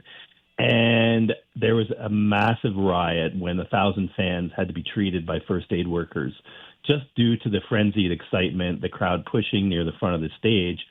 Tragically, one fan, a 14-year-old girl, Bernadette Whalen, she died from heart failure a few days later in hospital as a result of this event. But it really illustrates the popularity of David Cassidy back in the early 70s. At this point in his career, he was the highest paid entertainer in the world, believe it or not, and his fan club membership was larger than that of both the Beatles and Elvis Presley. So that's pretty impressive for a guy who started off on a reality TV show, but developed into, a performer and a musician of his own. Cassidy came on a radio show that I was hosting in the mid to late 90s. And even then, dare I say, women in the office were weak-kneed at him still, years later. I mean, he did have that influence. He had that ability for sure. He had tremendous appeal. He was a very talented guy. It was sad to lose him a few years ago at what I would consider an early age. But yeah, in the early 70s, boy, you couldn't get much bigger than David Cassidy. I mentioned David Cassidy and the Sex Pistols in the same conversation on This Week in Music History. Where would the Sex Pistols work in here? This is why I love the 70s, too, because of that huge difference in musical styles and musical tastes and what was happening through the 70s. So you've got, somebody like David Cassidy who's appealing to, preteens and young girls. And then along come the Sex Pistols. And on May 27th, 1977, they released their controversial single, God Save the Queen. And this was a direct protest to the Queen Elizabeth II's Silver Jubilee in 1970. They were protesting it, what they considered to be, in their words, self-congratulatory nonsense. And the song came out, proclaimed that the Queen, You can quote from the song, "Ain't no human being," and that England itself had no future. And this was a really stunning protest. It resonated with the youth of Great Britain as, it wasn't a pleasant place to live in the 70s. There was rampant unemployment, class warfare, and a social structure that really left youth with few options and few job opportunities. So, this song resonated, and it quickly went to the top of the UK charts. But for the first time in the history of the charts, the number one song in the country appeared as a black line because they refused to print the name The Sex Pistols, and they refused to print the title God Save the Queen. So there you go, back to 1977. Wow, what a great piece of information that is. I gotta, not to make it about me again, but I used to play that song occasionally in the 80s on a fun show that I was doing on 680, and I used to get hate mail still years later for me playing that song. Some people loved it. Some people just thought it was just blasphemy. It still does strike a nerve with people. That album, Nevermind the Bollocks, was just, it was a statement, and it was taking rock and roll back to what it was originally meant to be. People forget that about punk, that it wasn't about, safety pins and leather jackets and mohawks. It was about saying that music should be accessible to everybody. You shouldn't have to be a trained musician to play rock and roll. It's supposed to be fun. It's supposed to be easily accessible, and that was the whole original point of the whole movement. Well, and I love too that it came out of maybe not specifically out of, but it was a backlash to the disco era, to that lush, overproduced string sound of much of 70s pop music. It was just, it was three chords and screaming. I mean, it was like, I kind of liked it for that myself. It really was. It was supposed to be, a statement that said anybody should be able to play this music. It should be easily accessible. There should not be a big difference between who's in the audience and who's up on stage, except that we're performing for you. Other than that, it became more of an angry movement once it hit England with the state of the nation at that point. But originally, where it started in New York, it was just supposed to be a fun, easily accessible music, taking rock and roll back to what it was meant to be. And that, that's where it was left. Well, while we're kind of in the UK, another anniversary date here coming up. I always loved that David Jones could not release his album in 1967 under his own name because he might be confused with Davy Jones of the Monkees. So he took on the persona David Bowie. He literally had to change his name. This is a David. Go ahead. Yeah, no, I was just saying he literally changed his name because of Davy Jones from the Monkees. They didn't want to have, that confusion of having two David Jones. If you get into trivia of the Monkees, it's just mammoth how they connect to so many things. But one of them being the Bowie story, and this is a David Bowie anniversary day, or was it yesterday or today? What was the day? May 24th. So yesterday was the anniversary release of his album Diamond Dogs, which came out May 24th, 1974. So this was kind of the last Bowie record to close out his glam rock era. He had a bunch of records before that, huge successful with the character of Ziggy Stardust. And, this was kind of the end of that sort of an era when he released Diamond Dogs. Had the hit single Rebel Rebel on it, which became one of his defining songs. And it topped the charts as everyone expected it would. In the UK and Canada, it was a number one album and landed in the top 5 in the US and Australia and France and well beyond there. So very popular record for David Bowie. He ran into some difficulties with the cover, though. So the cover pictures Bowie as a very striking sort of half man, half dog. And it was done by Belgian artist Guy Pellier. And it was controversial as the original painting, which was a fold-out album, it was a gatefold album. When you fold it out, you could see the back end of the dog, which clearly showed this hybrid's very large genitals. Okay. And The cover was soon pulled back. The record company said, we didn't really notice that there was this huge phallus on this dog, so we're going to have to pull that back. They retracted the album, and then they airbrushed the genitalia out, and the album was re-released. If you were lucky enough to get one of those early releases before they pulled them back, they're worth a very pretty penny today. If you can find an original pressing of Diamond Dogs that still has the dog with the genitals showing, hold on to that. It's worth a lot of money. Wow. I did not know that. Also amazing to me, and I don't want to say he was niche because obviously he had hit songs, but from this very specific artist who always challenged the going trends, how massive he became, how massive and beloved he became, how mainstream. I hate to say mainstream, but you know what I mean, right? For sure. And there's a couple things that you could say about David Bowie. I consider him to be really the first alternative artist. I mean, he was the person that did go against the grain, and he was doing music and had an image that was very different from what became before it. The second thing that you have to credit David Bowie with is he was a chameleon. He didn't stay in the same lane for his entire career. You never knew what the next album was going to look like. You never know what he was going to look like. He changed his image. He changed his style periodically, but it was always relevant to what was going on. And it always struck a nerve with fans. People stuck with him from the beginning until, he sadly passed away a few years ago. Bowie was still at the top of his game and a very, very popular and influential artist. So can't say enough about it. And Diamond Dogs, still a great record. I played it on the weekend. Going back to 1974, it still sounds totally fresh to me. Yep, that's a testament to the kind of music he made. And I mentioned off the top the Davy Jones thing.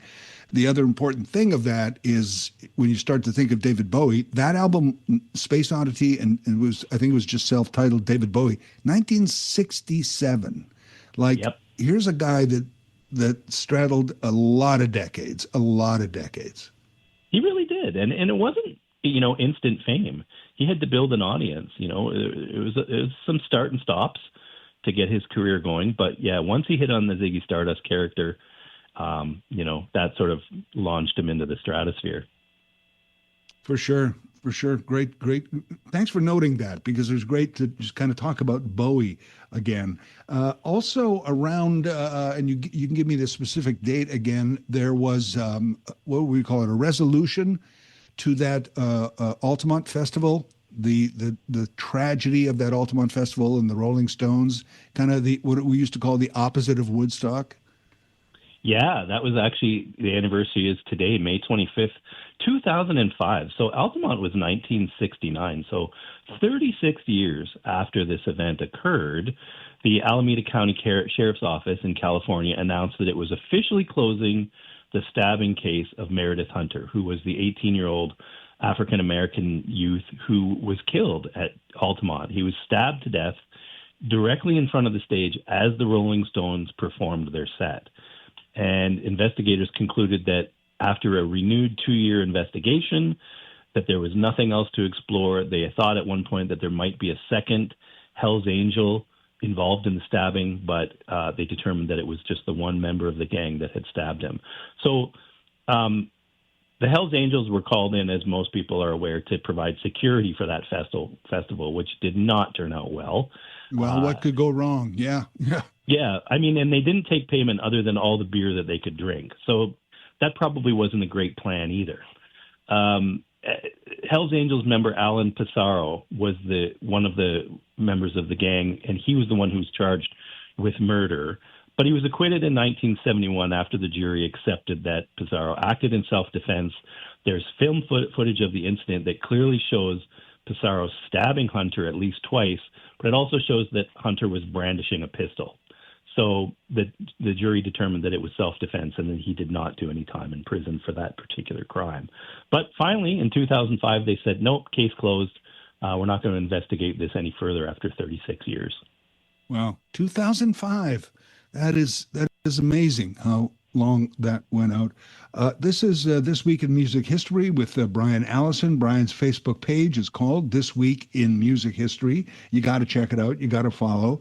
We still have Phil Spector and Taylor Swift to talk about, which we can do right after a short break. Larry Fedoruk in for Mike Farwell. Back in a moment. Something on your mind? Have something to say? Call the Mike Farwell Show now. 519-570-2545. Larry Fedoruk in for Mike Farwell and back with our regular Monday segment. As I said, when I filled in for Mike on Mondays, I've had a chance to talk to Brian Allison, and it's always one of my favorite things to do, not only because I love music, because Brian is so knowledgeable. This Week in Music History is the Facebook page, and it's also the name of this segment. This Week in Music History on Facebook, Brian Allison. Thanks for hanging around. You know, till I saw your notes, I'd forgotten about the US Festival, that it ever existed, I got to say. But wow, there it was. There it was, 1983, May 28th, the weekend. The 4-day US Festival took place in California. So this was financed by Apple co-founder Steve Wozniak, who was a self-confessed, big music fan, and it promoted the music festival as the music festival of the 80s and featured several different days of different genres of music. There was sort of a punk day or a new wave day. There was a metal day. There's a rock day. So, I mean, you had The Clash, you had U2, you had David Bowie, The Pretenders, Van Halen, The Stray Cats, Men at Work, Judas Priest, Stevie Nicks, Willie Nelson, INXS, Joe Walsh, Motley Crue, Ozzy Osbourne. This was just a who's who of rock and roll back in 1983. Yeah. Took place over Memorial Day weekend at Glen Helen Regional Park in San Bernardino. Estimates say that 750,000 fans attended total over the full weekend. So very popular festival. There's some great film footage of it that still exists. Some interesting trivia. Motley Crue's performance was intended to showcase the band as a breakout band in the glam metal genre. They were sort of just up and coming.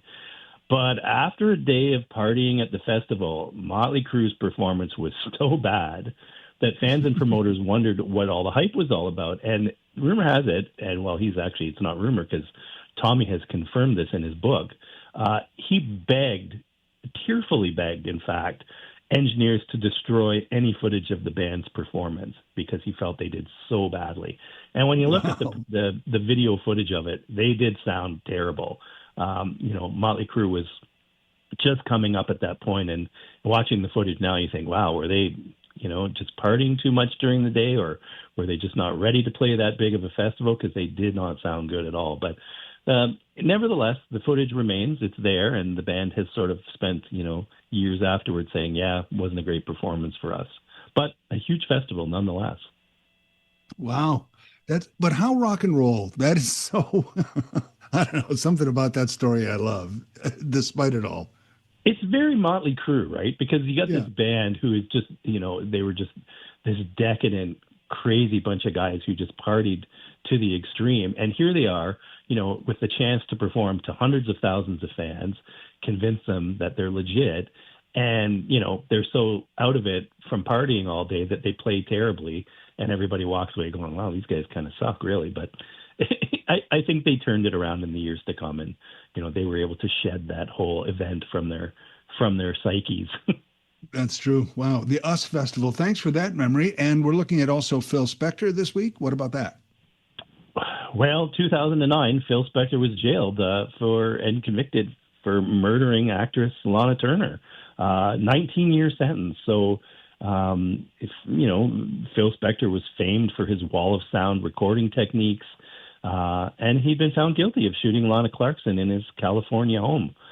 So they sentenced him to 19 years, and they decided to appeal it, and Spector was given a sentence for 15 years to life for second-degree murder and an additional 4 years for use of a personal gun.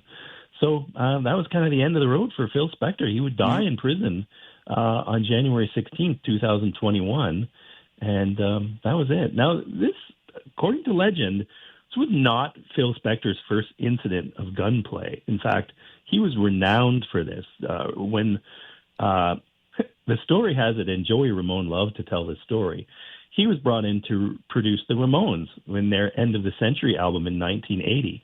And both Johnny Ramone and Dee Dee Ramone later stated that Spector forced them at gunpoint to add strings to some of their album tracks in the studio. Wow. So this just shows, sort of the makeup of who Phil Spector was, even going back to, the 1980s before this event occurred. Sad ending, though.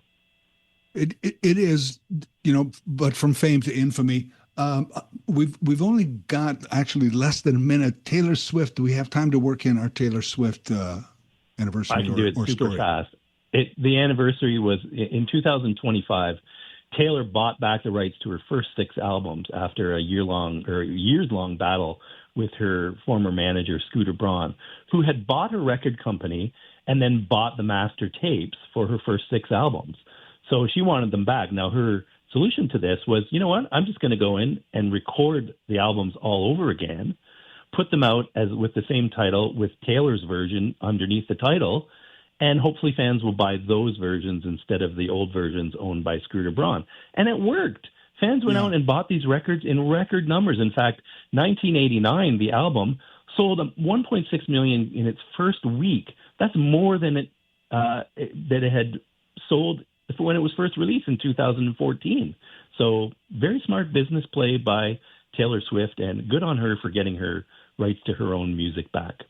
Always admired her for that and all her other talents too, but that I think is a great part of it. We are out of time for birthdays and things and all that stuff, but check out the Facebook page This Week in Music History with Brian Allison. Brian, thank you so much. Excellent talking to you as always, Larry. Thank you. Enjoyed it. Brian on 570 News Radio. We'll be right back.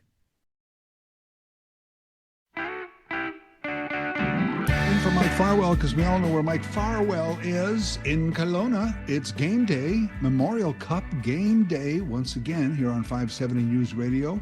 Pre-game starts at 8:30, and the puck drop at 9 o'clock. You can hear all the action on 570 News Radio, and of course, we are 1-0 in the Memorial Cup, and playing against a very tough team tonight, playing Everett tonight. They are the Western Hockey League champs, so looking forward to that game, and it was nice to have that win from Friday and the weekend off, and here we go, tonight's game. So go Rangers, go Mike Farwell, go. In the meantime, lots of show left. Our 12 o'clock talkback hour starts at noon today. It's whatever you want to talk about. And right now on the program, looking forward to this conversation, Fierce Founders Program has relaunched in Waterloo Region, and joining us is the Fierce Founders Program Manager, Michelle Engelhardt, joining us. Good morning, Hello. Michelle.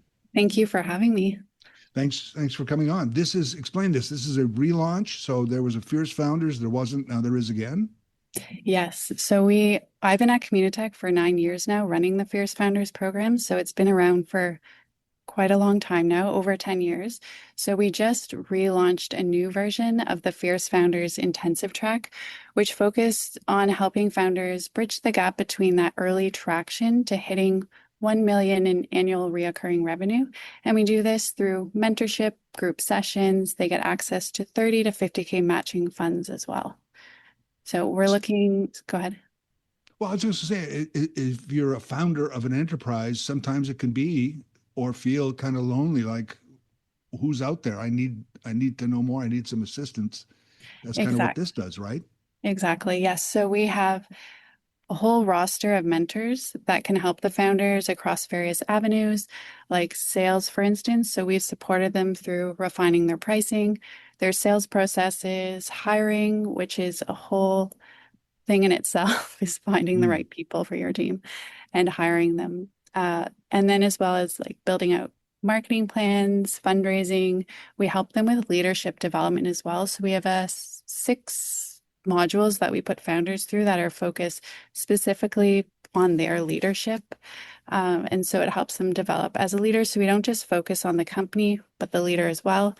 And yeah, like you said, it can be very lonely. So a lot of founders want to join for that peer network as well. We have socials and a bunch of events that are coming up. So hopefully they will find their network through this as well.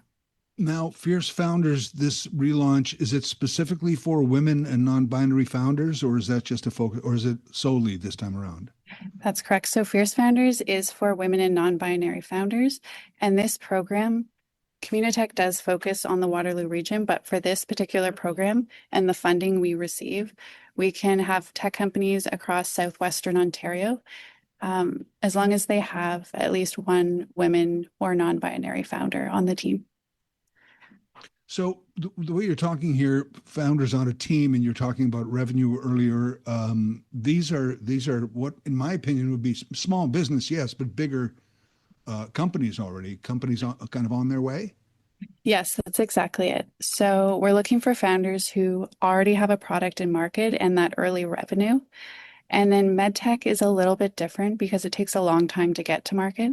So we're looking for medtech companies that have a demonstration prototype ready and they've completed some internal testing. Still, it's pretty early, but we're looking for some that have their initial customers and some traction there. So right now you are looking for applicants? We are, yes. And the application closes June 1st. June 1st, which is yes, coming up. Yeah, because none of us know what happened in May. We're not sure, but here it is. Yes. So maybe we could work on answering that question. What happened? But nevertheless, seriously, so describe the application process. I mean, it right away could sound a little daunting to some. What is it like? Yes. So I don't know how many questions are on the application. Hopefully it's not too bad. I had a lot and I really shortened it.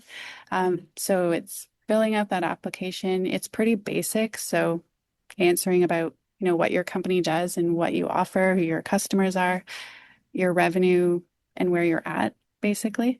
And then there's one interview for 30 minutes with myself and one of the growth coaches. So it's not very intense. We do that intentionally because, we just want to get in working with founders and not have that as a roadblock. Yeah. And I mean, you just want to meet someone. Exactly. It's always an important part of it, just to see that person across the desk, what have you. The focus, and you touched on a couple of these things, but you mentioned revenue. So, I mean, capital would be one that people will be looking at. Tech is another. Are those the main ones? Yeah, so it has to be a tech business, and they don't have to have raised money in terms of capital, but customers and that they've validated their product and they understand who their ideal customer profile is. Have you looked back at this is a relaunch and you're doing this now? Have you looked back at some of the others and kind of said, this is our, I don't know what to say, success rate, or this is what we did and this is what we can do better this time, that kind of thing? Yeah, we definitely did. And so this new program has a phase 1 where we actually have 2 months working with the founders to really get to know them and where they're at. And those that are ready to move on to phase 2 will move on to phase 2. And we have 15 spots available. So we've changed it up so we get to actually get in there and work with the companies, which is a little different than before. So, and I'm always curious about names, Fierce Founders. I mean, that's just I guess what you got to be in business. How would you describe that? You could say that. Yeah, definitely. That's it. That's sort of where that came from. Yeah, I actually don't know because I didn't create the name, but women have to be fierce in business. So yeah, fiercer, maybe fiercer. Even so, in some ways. So how do people find you? How do people find you online and begin the process? Yep. So you can go onto Communitech's webpage. If you just search for programs, it will come up, but you can also search for Fierce Founders Intensive Track as well, and it will come up there. So it's all on Communitech's webpage. All right. Is if I just hearing about this now, is June 1st, you said the deadline, is that going to be enough time for me to get my stuff together, or it should be, right? It should be. It's not a very long application, so yeah. Right. I hope so. And you should have the answers. Well, in your, at least somewhere in your business or in your mind, up to this point. Well, this sounds fantastic. I'm not sure if we covered it all. Hopefully we did. Michelle? Yes, I think so. That was the main thing. Apply by June 1st. Apply by June 1st. Fierce Founders. Get some help for the company you helped found. The Fierce Founders program manager is Michelle Engelhardt. Thank you, Michelle. All the best. Same to you. Thanks for having me. All right. Fierce Founders, check it out. Just again, this simple thing, and I know we give out websites all the time, and that's great, but just search Fierce Founders and get to their website and search under programs, and fairly easy to navigate once you have found them. Again, thanks to Michelle Engelhardt. It's Larry Fedoruk in for Mike Farwell. Back in a moment, more on 570 News Radio and Rogers TV.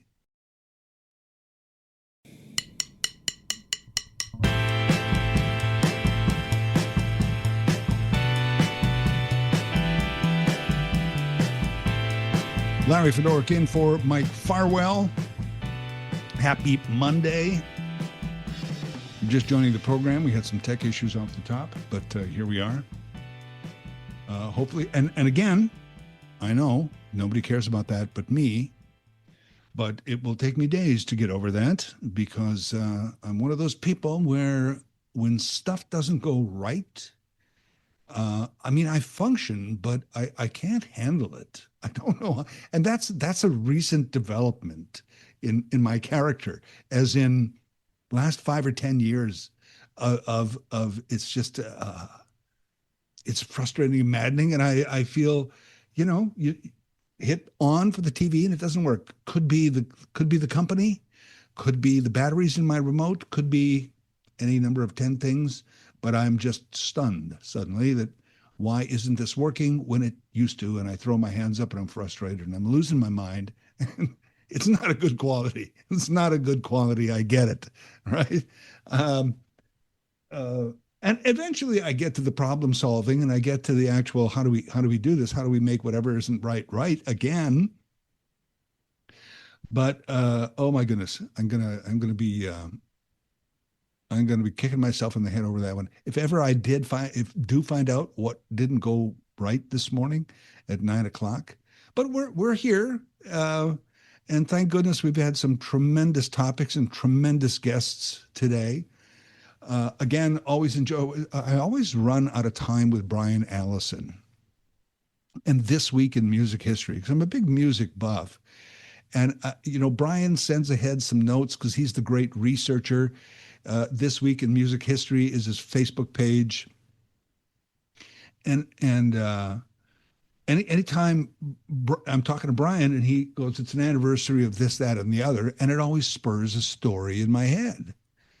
And I don't want to, I'd love to just share it with Brian, but then we get off on another tangent because 90% of the time he's also heard the story and he's like, oh yeah. And he adds something to that. And then we don't get all our stuff in. I think we got all our stuff in today, but there was a couple of things he tweaked me on that I thought there were great trivia that I never knew. For example, the Motley Crue story of the US Festival in '83, organized by Apple's Steve Wozniak. And when I saw it on Brian's notes, I'm like, the US Festival. That's right. That was a big deal because it kind of came in that whole, there was Woodstock and there was Altamont. And then there was kind of not. There was and there wasn't. And it wasn't until kind of Live Aid and USA for Africa and Farm Aid and that sort of whole thing, the big festival started to come back again. And the US Festival was one of the bigger ones. And the story, if you missed it, that Brian told, which I thought was fantastic, was Motley Crue. This was their big coming out. Except in true rock and roll fashion, they partied so hard that their performance was horrible and they sounded horrible, to the point where Tommy Lee begged people to destroy the footage of their performance. And I guess they didn't. So I guess if you want to hear Motley Crue sounding terrible, you can search some US Festival 83 Motley Crue. But it reminded me of a story, and I also heard this over the years. I think it was Aerosmith, I'm pretty sure it was, that Aerosmith had to play the Midnight Special. Do you remember this show? It was early music television for us before MTV and Much Music. Friday nights at midnight, the Midnight Special. And it was all and not just rock bands, they had all the popular artists, pop artists, John Denver, Helen Reddy, whoever was big would be on this thing, but we always tuned in to hear the rock bands. And of course, they didn't go live midnight on a Friday. They would tape segments throughout the week and then show them all at midnight. And I always heard that Aerosmith had a taping where they're going to do 2 songs or something at I'm gonna say 11 in the morning or 2 in the afternoon, somewhere in that time range. So what Aerosmith did was they woke up specifically 10 hours ahead of time and began partying so that their party level would be concert ready. So I guess as a rock band, they didn't over party necessarily. They partied to a level where they could perform under the influence of whatever. So they actually planned to drink and smoke until 2 in the afternoon when they had to go to the midnight special taping. Now, isn't that's rock and roll show prep to me. And the other story, I don't know if you've ever heard Phil Spector, the infamous producer who's famous for his wall of sound, is very famous for producing the Let It Be album, which was the last physical release for the Beatles. And I don't know if you've ever heard the story, but Let It Be, certainly we know the songs, The Long and Winding Road, and all of these were beautiful arrangements, but none of them were the way the Beatles intended them to be. If you're a Beatles fan, do yourself a favor. This is out there somewhere, and it was made with the approval of Paul McCartney, and it's called Let It Be Naked. And it's the Let It Be album without the Phil Spector strings and all the added production and effects that Phil Spector and his wall of sound added to the Beatles that the Beatles didn't want there. That it goes back to the original. And I think there might be a different song order as well. And I'm telling you, as a Beatles fan, you will love it. Those songs, Let It Be and The Long and Winding Road, and those especially that had the lush production, didn't need it. Those were great songs that Phil Spector, in my opinion, ruined. So I got that album, and that's years ago. Let It Be Naked comes out maybe a decade ago or more now, but it was great. But the story I heard was that they Let It Be was a tumultuous time for the Beatles, and they were fighting and arguing and doing it. So they finally got all these tracks recorded, and there was so much stuff. They were done. They were done. So they just gave it away. Somebody said, Phil Spector's going to produce this. And they went, okay, here's the tapes. We're done. We're broken up. We're on to other stuff. And so Phil Spector, yay, I get to produce the Beatles. He gets all these tapes and he adds all this stuff. And when they get the finished album back, they're like livid. They're like, we don't want this. This is not what we wanted. But the record company or some contractually said, nope, this is going to be your album. And they're like, oh, man.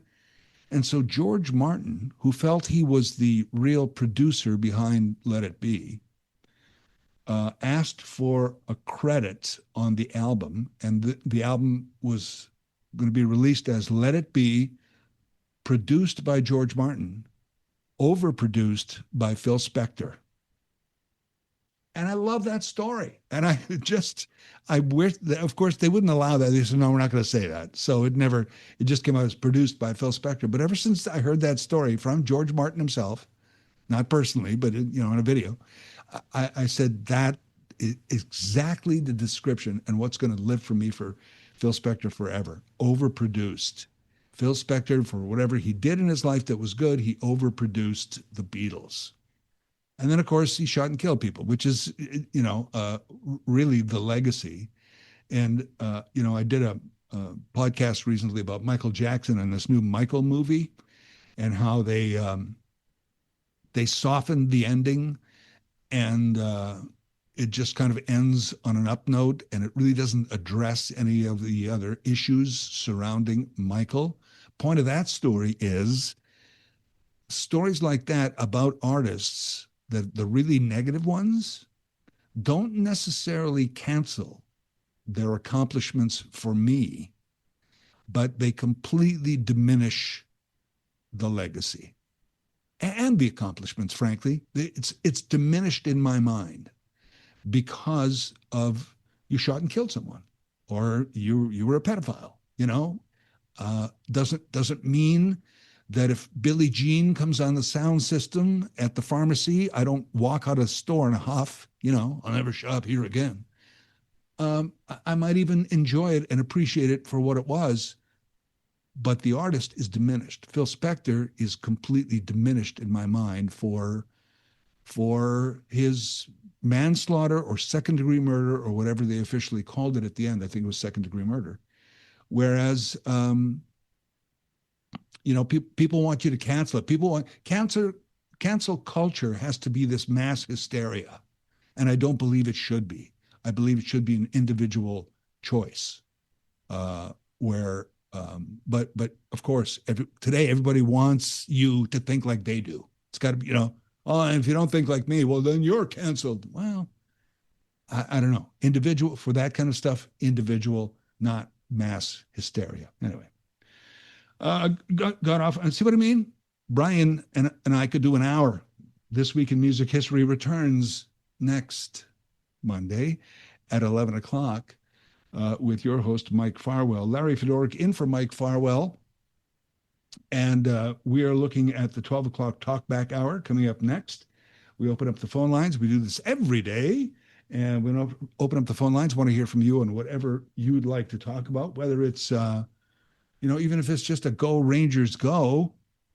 Love to hear you talk some Rangers hockey on the 12 o'clock talkback hour. What did you think of Ford's remarks about the encampment at Victoria and Weber? Ontario Superior Court said, no, it's you can't just evict them. And Ford just lost his mind over that. Of course, has he got any credibility for anything he says right now? He's kind of in a tough spot popularity-wise. The resignation, stepping down of Caroline Mulroney in the Ford government. Gosh, there's lots to talk about. Whatever you'd like to talk about. It's the 12 o'clock talkback hour. It's next when we return here on 570 News Radio and Rogers TV. Take out the papers and the trash, or you don't get no spending cash. If you don't scrub that kitchen floor, you ain't gonna rock and roll no more. Yakety yak. Don't talk back. Just finish cleaning up your room. Talk back. On the 12 o'clock talk back hour, it's up to you. Just before 12 o'clock, I threw out some ideas, topics, things you might want to talk about. But really, it's up to you. Almost anything is accepted here on the 12 o'clock talk back hour. And let's get right to our first caller. Here's Frank. Frank, go ahead. You're on 570 News Radio. Good morning, Larry. That was an interesting weekend. Good morning. Good afternoon, Frank. Good afternoon, yes. Well, it is where I am in Alberta, or I was in Saskatchewan yesterday. We're still at 10 o'clock. Oh, okay. So this morning, yep.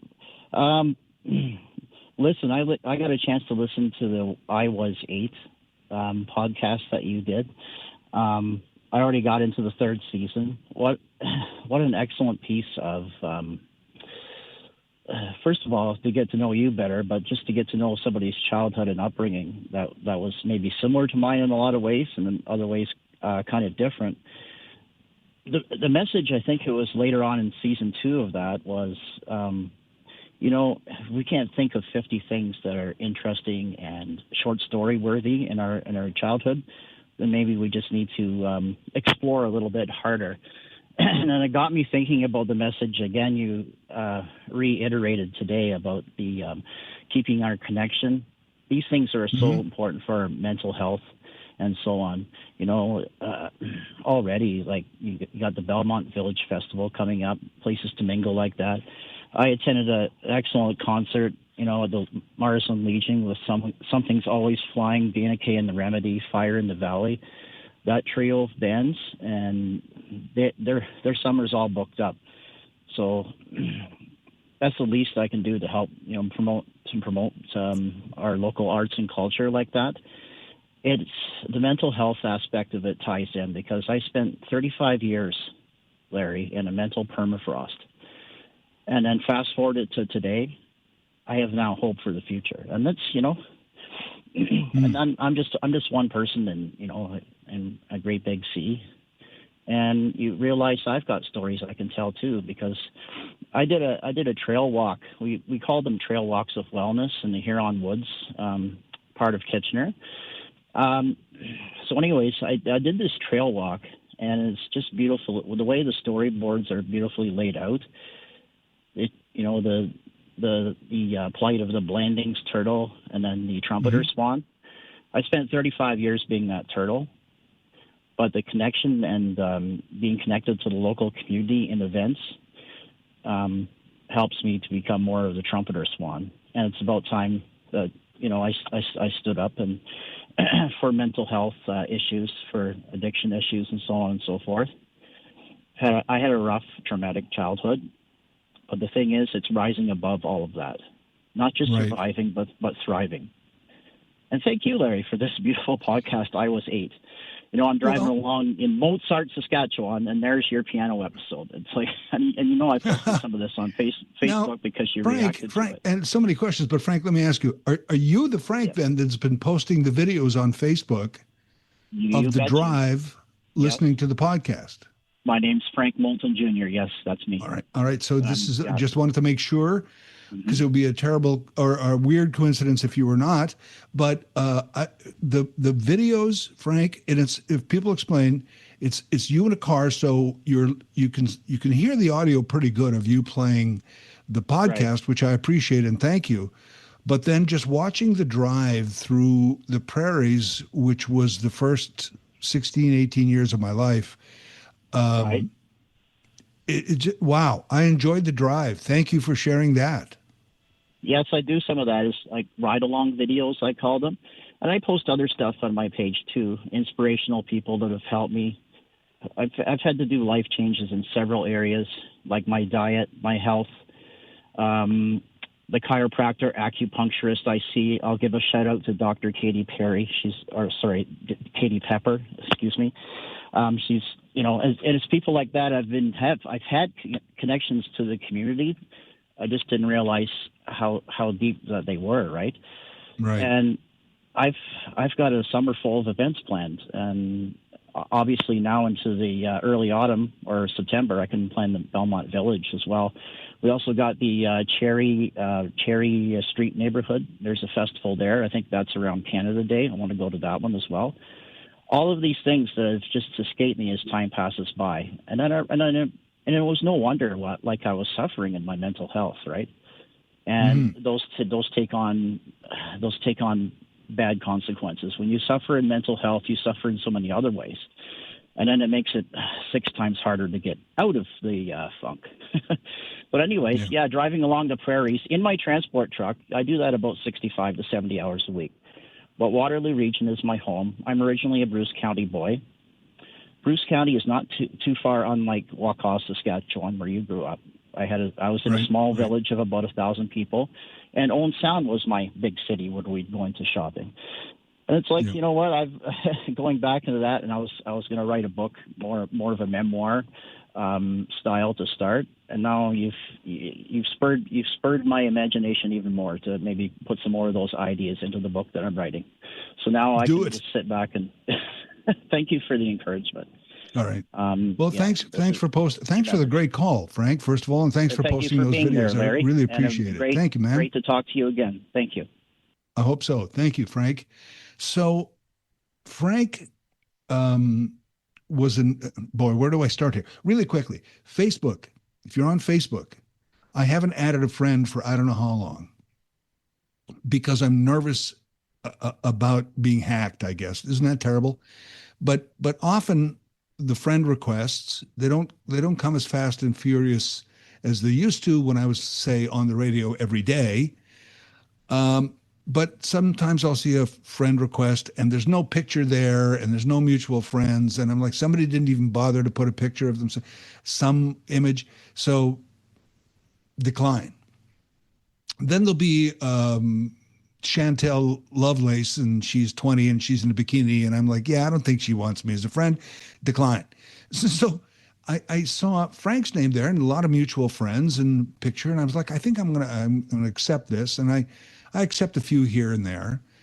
And so then I start seeing Frank, and he's listening to my old podcast, now old because I wrapped that podcast up at least 5 years ago, and it's called I Was 8. And I was lucky enough, I did that podcast for 60 episodes weekly, so for over a year. And they were 15-minute bite-sized, I think well-produced stories that I told about my childhood, growing up in Saskatchewan in a small town. And it won that year the Canadian Podcast Award for Best Personal Podcast. And I just, not that I ran out of stories, but after 60 stories, and I Was 8 was the catch-all for, 6 till 10, ages 6 till 10 of all the dumb stuff I did.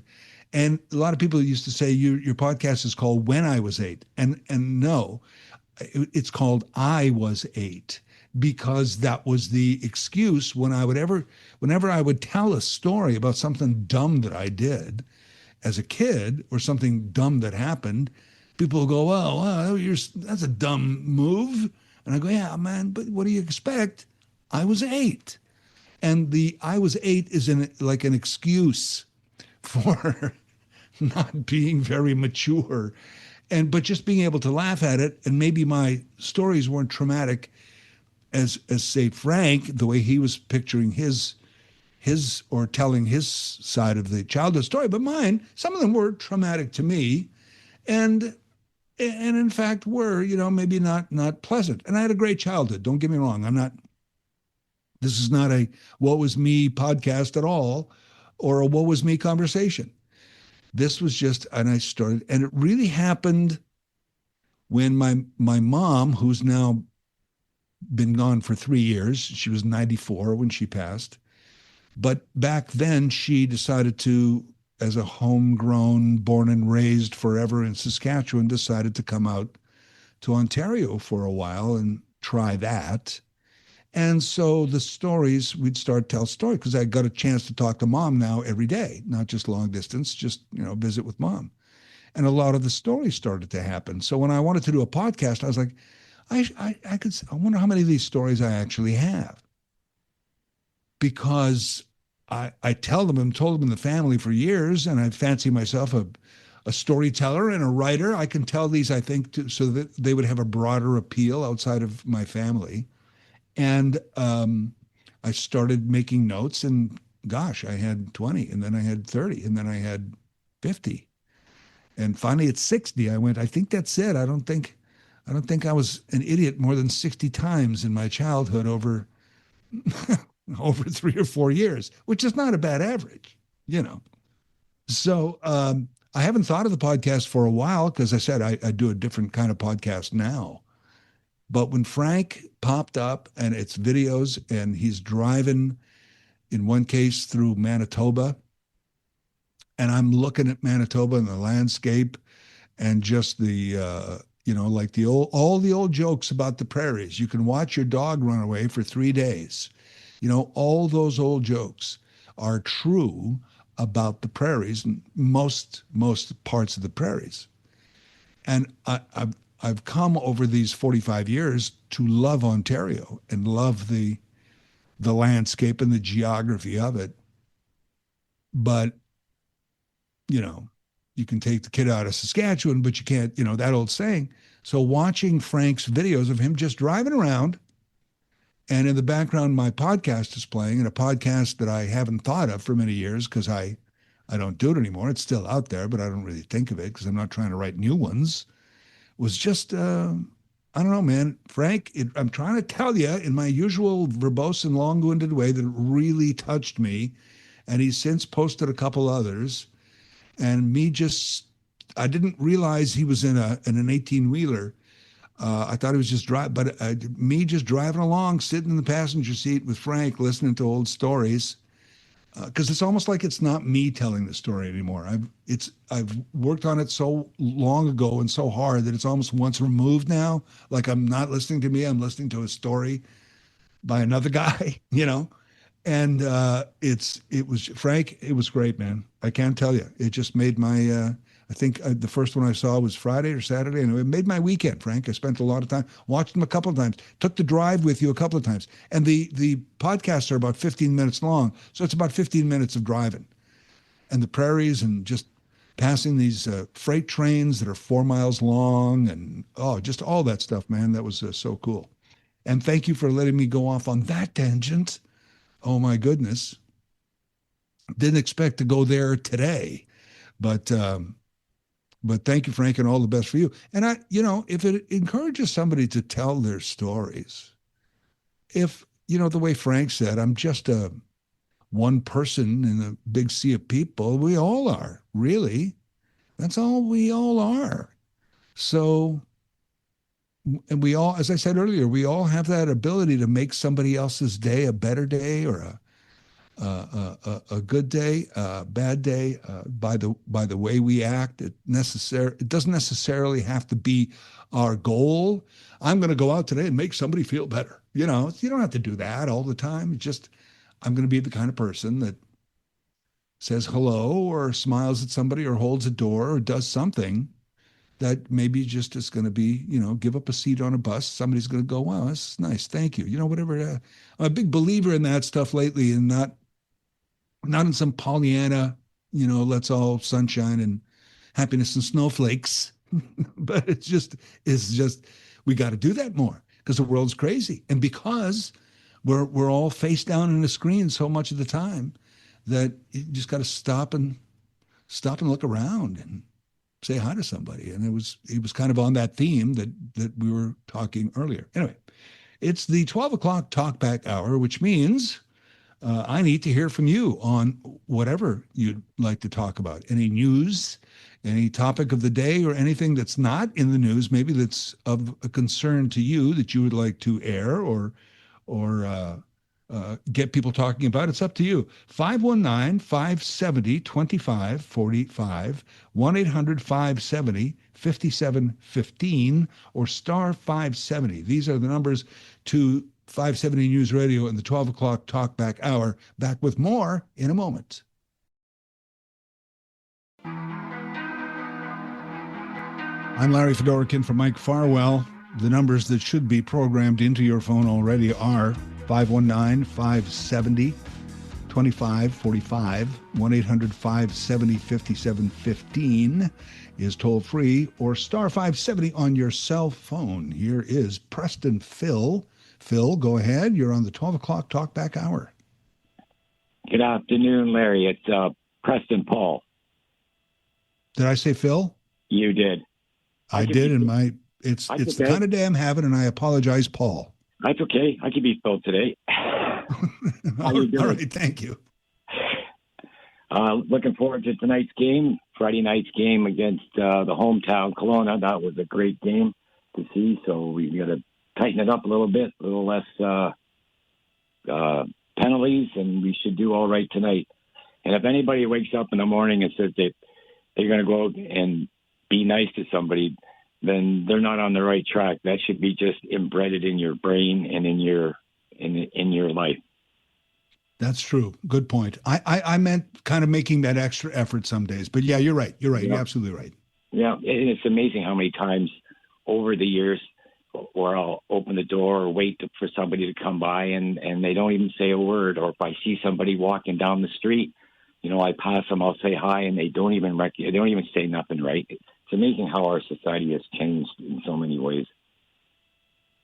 Yeah, I try hard not to be that guy. Do you find yourself saying that I'm not going to be that person, even though it would be easier? No, because it's embedded in me. I might not for a day or two, but then I'm right back to, being a nice guy, right? Like I just can't help myself. Good for you. Good for you. Just old school, right? Just to recognize somebody, like you said, you could make their day. Somebody made your day. And just a simple hello, hey, how's it going? I've stopped. We have older seniors in the neighborhood, and I see them walking, and I'll ask them. I say, hey, you need a hand with your groceries up? And they say, no, I'm good. And I said, okay, no problem. And I carry on, right? But we seem to have lost a lot of that lately. Yeah. Yep, I agree. Anyway, all right, Paul, thank you. Thanks there, Larry. You have a good week, and we'll talk to you later. You bet. I'm here all week, I think. I was having a problem with the self-check. I'm pretty good at the self-checkout, but something wasn't working one day, and so I motion over. The woman comes over, and I'm like, "Yeah, sorry, it's me, but why doesn't this do this?" She's like, "Oh yes, it's terrible. It's a flaw in the machine, I think." And she does the thing for me, and then she walked away, and I went, "She didn't have to say that. See what she did there? She could have said, 'Well, sir, you have to learn to use these machines if you're gonna.'" She didn't do any of that. She said she blamed the machine. She empathized. That, I think, there was a little thing that she did that I think was really smart, and that's another thing that was just her doing something nice for someone. Here's Kyle. Kyle, go ahead. You are on 570 News Radio. Mr. Larry, did you watch the Indy 500? The Indy, is it not today? No, the Indy's all racing's usually on Sundays. See, I never confused. So obviously I didn't, and I heard the results of the Coca-Cola 600, but not the Indy. Sorry. No, it's okay. It was apparently the closest Indy 500 finish ever by just 0.0233 seconds. It literally came down to the last corner of the last lap, and they were coming down the back straightaway, or not the back straightaway, the front start-stop straightaway. And I think it was like a nose hair is how much it came by the end of the race. It was an awesome event. I thought it was going to rain there at one point, but I always try to catch it. Just like we were talking about last week, you said I made the mistake. Damon Hill, yes. Damon Hill is Graham Hill's son, which was I believe 1996 or 1990. No, I think Gilles Villeneuve was 1997. So I think Damon Hill was 1996 Formula One world champion, but his dad was quite the driver when we were talking about that Triple Crown. And the Triple Crown, before I let you go, Larry, has to be done within your career. So it doesn't matter when you do it. It's not like a 1-year thing where you have to do everything in 1 year. No, I love to watch motorsports anytime I try to go. I was telling Mike Farwell that I'm leaving to go to see the IMSA sports car races at Mossport this year at July 15th weekend. So that'll be fun to see. Oh, wow. But nothing is more wild than seeing a car hit over 300 kilometers an hour right in front of you, So, but thanks a lot, Larry. I just appreciate that, my friend.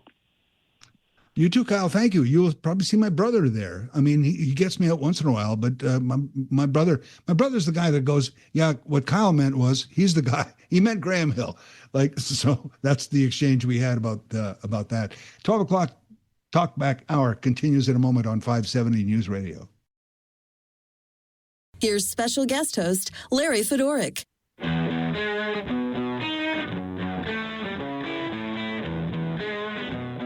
What do you feel you want to talk about? Let me know on the 12 o'clock Talkback Hour.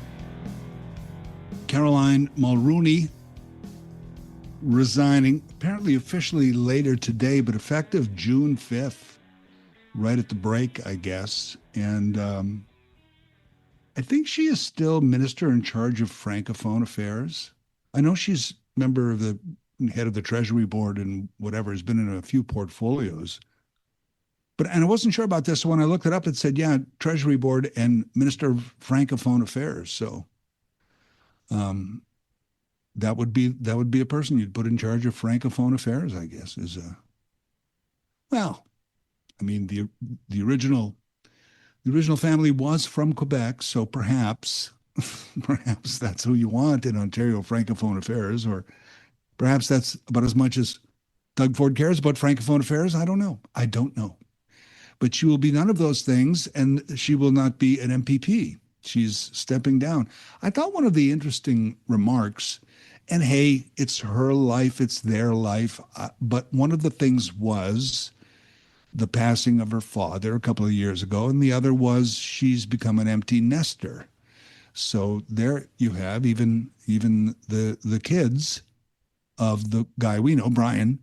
Even their kids are older kids and have moved on. Time passes and all that stuff. But she said she'd become an empty nester. And I would think, boy, that's the time now that you'd want to get back into the workforce. It would be the other way around. But okay. Like I said, maybe things you want to do. I don't know, what do people do? They travel, they get involved in other organizations, whatever. Maybe that's what you want to do. But and I shouldn't say this, but I'm going to. When they were looking for a leader, this is when Patrick Brown was chosen leader. And it's funny, we forget 10 or so years ago how Patrick Brown was the superstar. He was going to be the next person, been involved federally, he was being now involved provincially, younger, not too young, you know, conservative white male, perfect for the leadership, that kind of thing, which he got. And then it just fell apart so quickly, which myself I've always found odd because of the scandal involving a woman who came forward. Usually in those kinds of cases, what happens is several other women come forward. And then because usually the kind of behavior that gets these kinds of people, not Patrick Brown, but I'm saying in situations similar where people are disgraced for their behavior, usually a pattern is then shown as to this wasn't just an isolated incident, which we might forgive, not that we should or shouldn't, I don't care, but people tend to forgive maybe an isolated incident, a mistake, but not a pattern of behavior that's been allowed to go on and fester and grow. And that didn't happen with Patrick Brown. I've always found that a curiosity. That's all I'm saying. The other curiosity is, well, he's persona non grata. He can't be but turns up as mayor of Brampton just fine.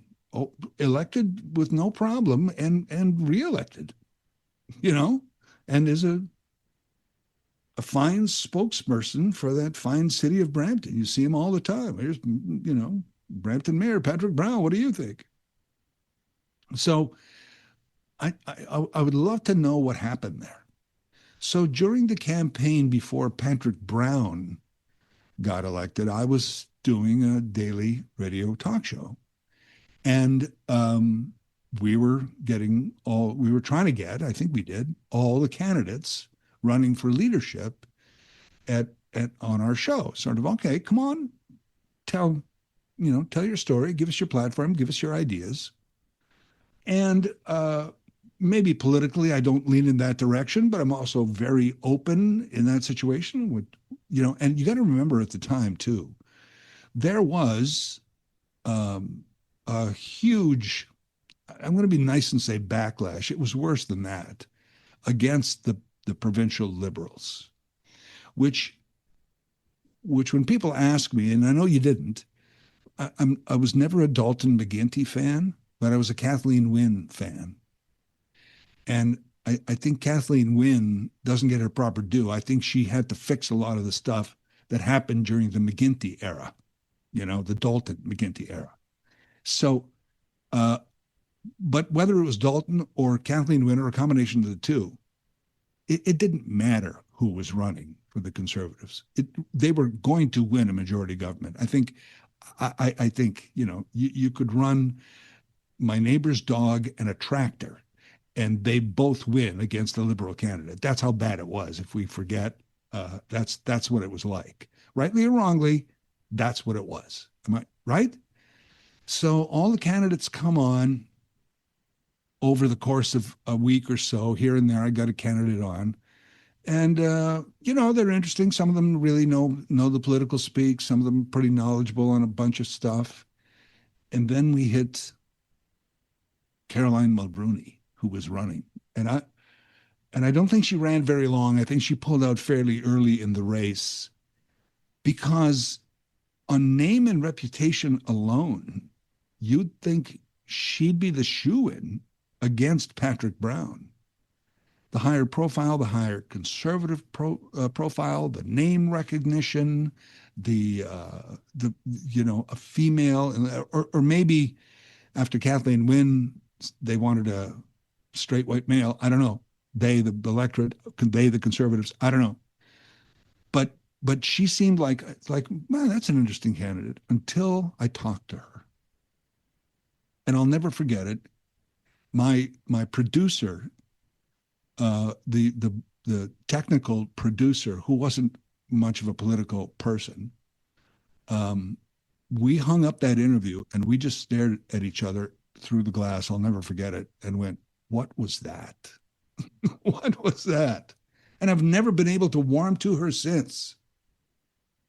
If anything, and I'm going to be kind here, I'm going to be trying to be nice for a moment and say maybe she just wasn't leadership material, that maybe in her roles maybe she was a good electable as an MPP and a good soldier and a good minister of whatever, because she held, I think, Attorney General. I think she was Minister of Transportation. I think she was a few portfolios before Treasury Board and Francophone Affairs, maybe she was just good at all that. But I'm telling you, as a leadership candidate, and here you are, 10, 12, 15 minutes on radio, give us your stuff.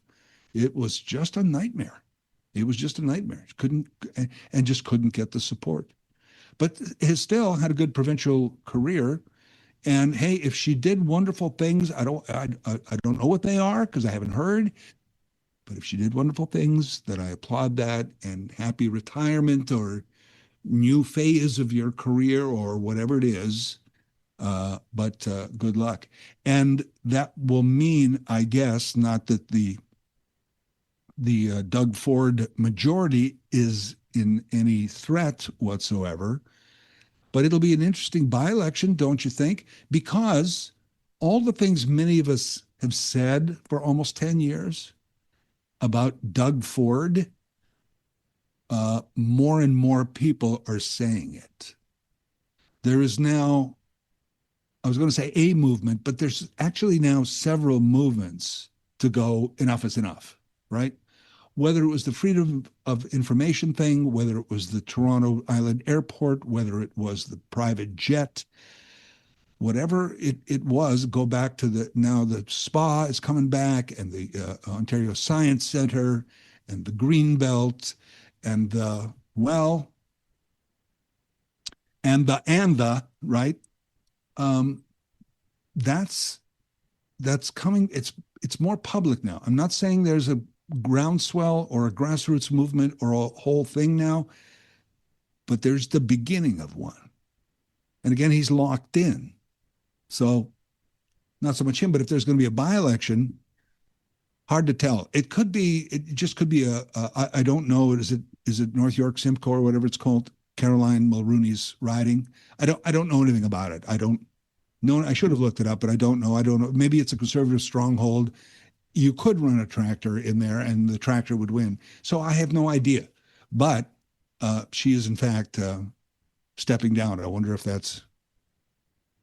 I always wonder, what the real reason is. And because the reason they always tell us is, this phase of my life, I want to spend more time with the family. And I'm like, yeah, that sounds all good. And I guess I believe you, but is there anything else going on that I should know about? I mean, it's the nature of politics, right? If you can't be suspicious of politicians, then who can you be suspicious of? It's the 12 o'clock Talkback Hour. This is 570 News Radio, and we're on Rogers TV. Larry Fedoruk in for Mike Farwell with more in a moment. Welcome back. The last few moments of the program, 12 o'clock Talkback Hour. Give us a call. Let us know what you want to talk about. Here is Mark. Mark, go ahead. You're on 570 News Radio, sir. Hi, Larry. Hey. Larry, I just wanted to say I like that piece of trivia on the Let It Be Naked album you threw out today. Okay. I didn't know that about that album, but do you know what that album sells for, Larry, unopened? It's over $200.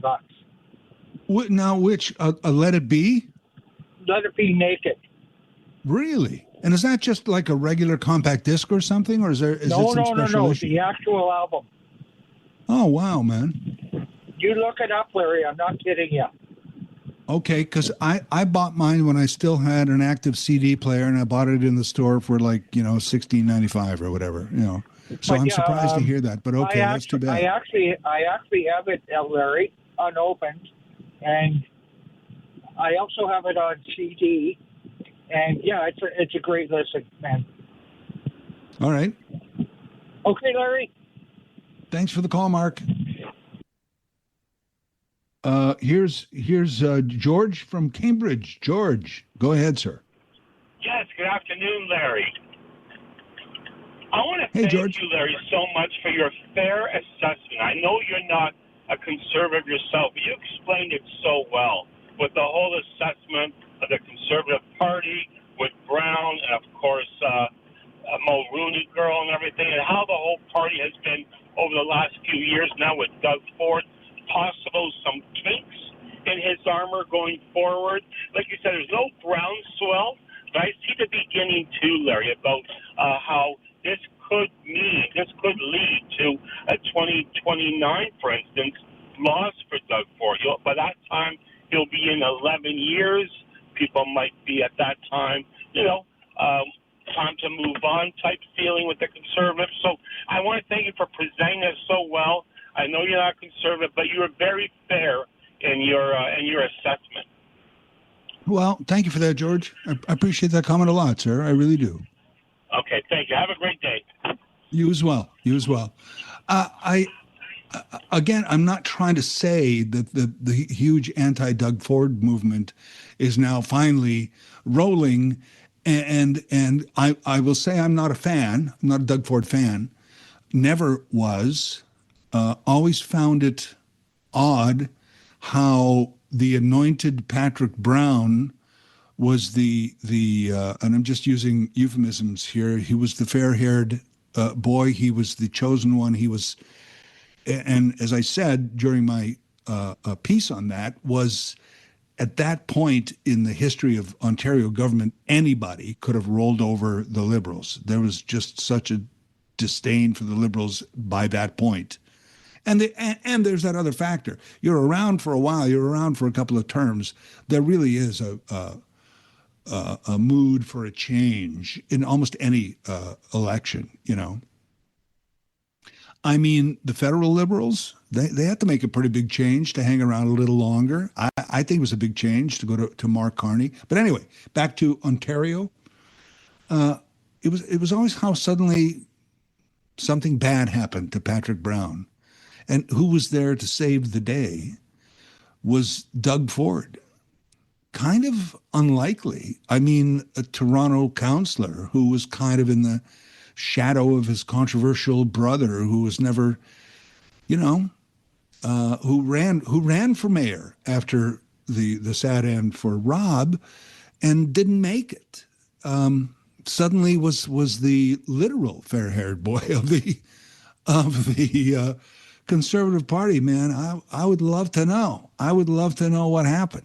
I would, if anybody would tell me the absolute straight story of how that came about, I would love to do that. Movie of the week for me, stream that on Netflix, and I'm subscribing and I'm watching.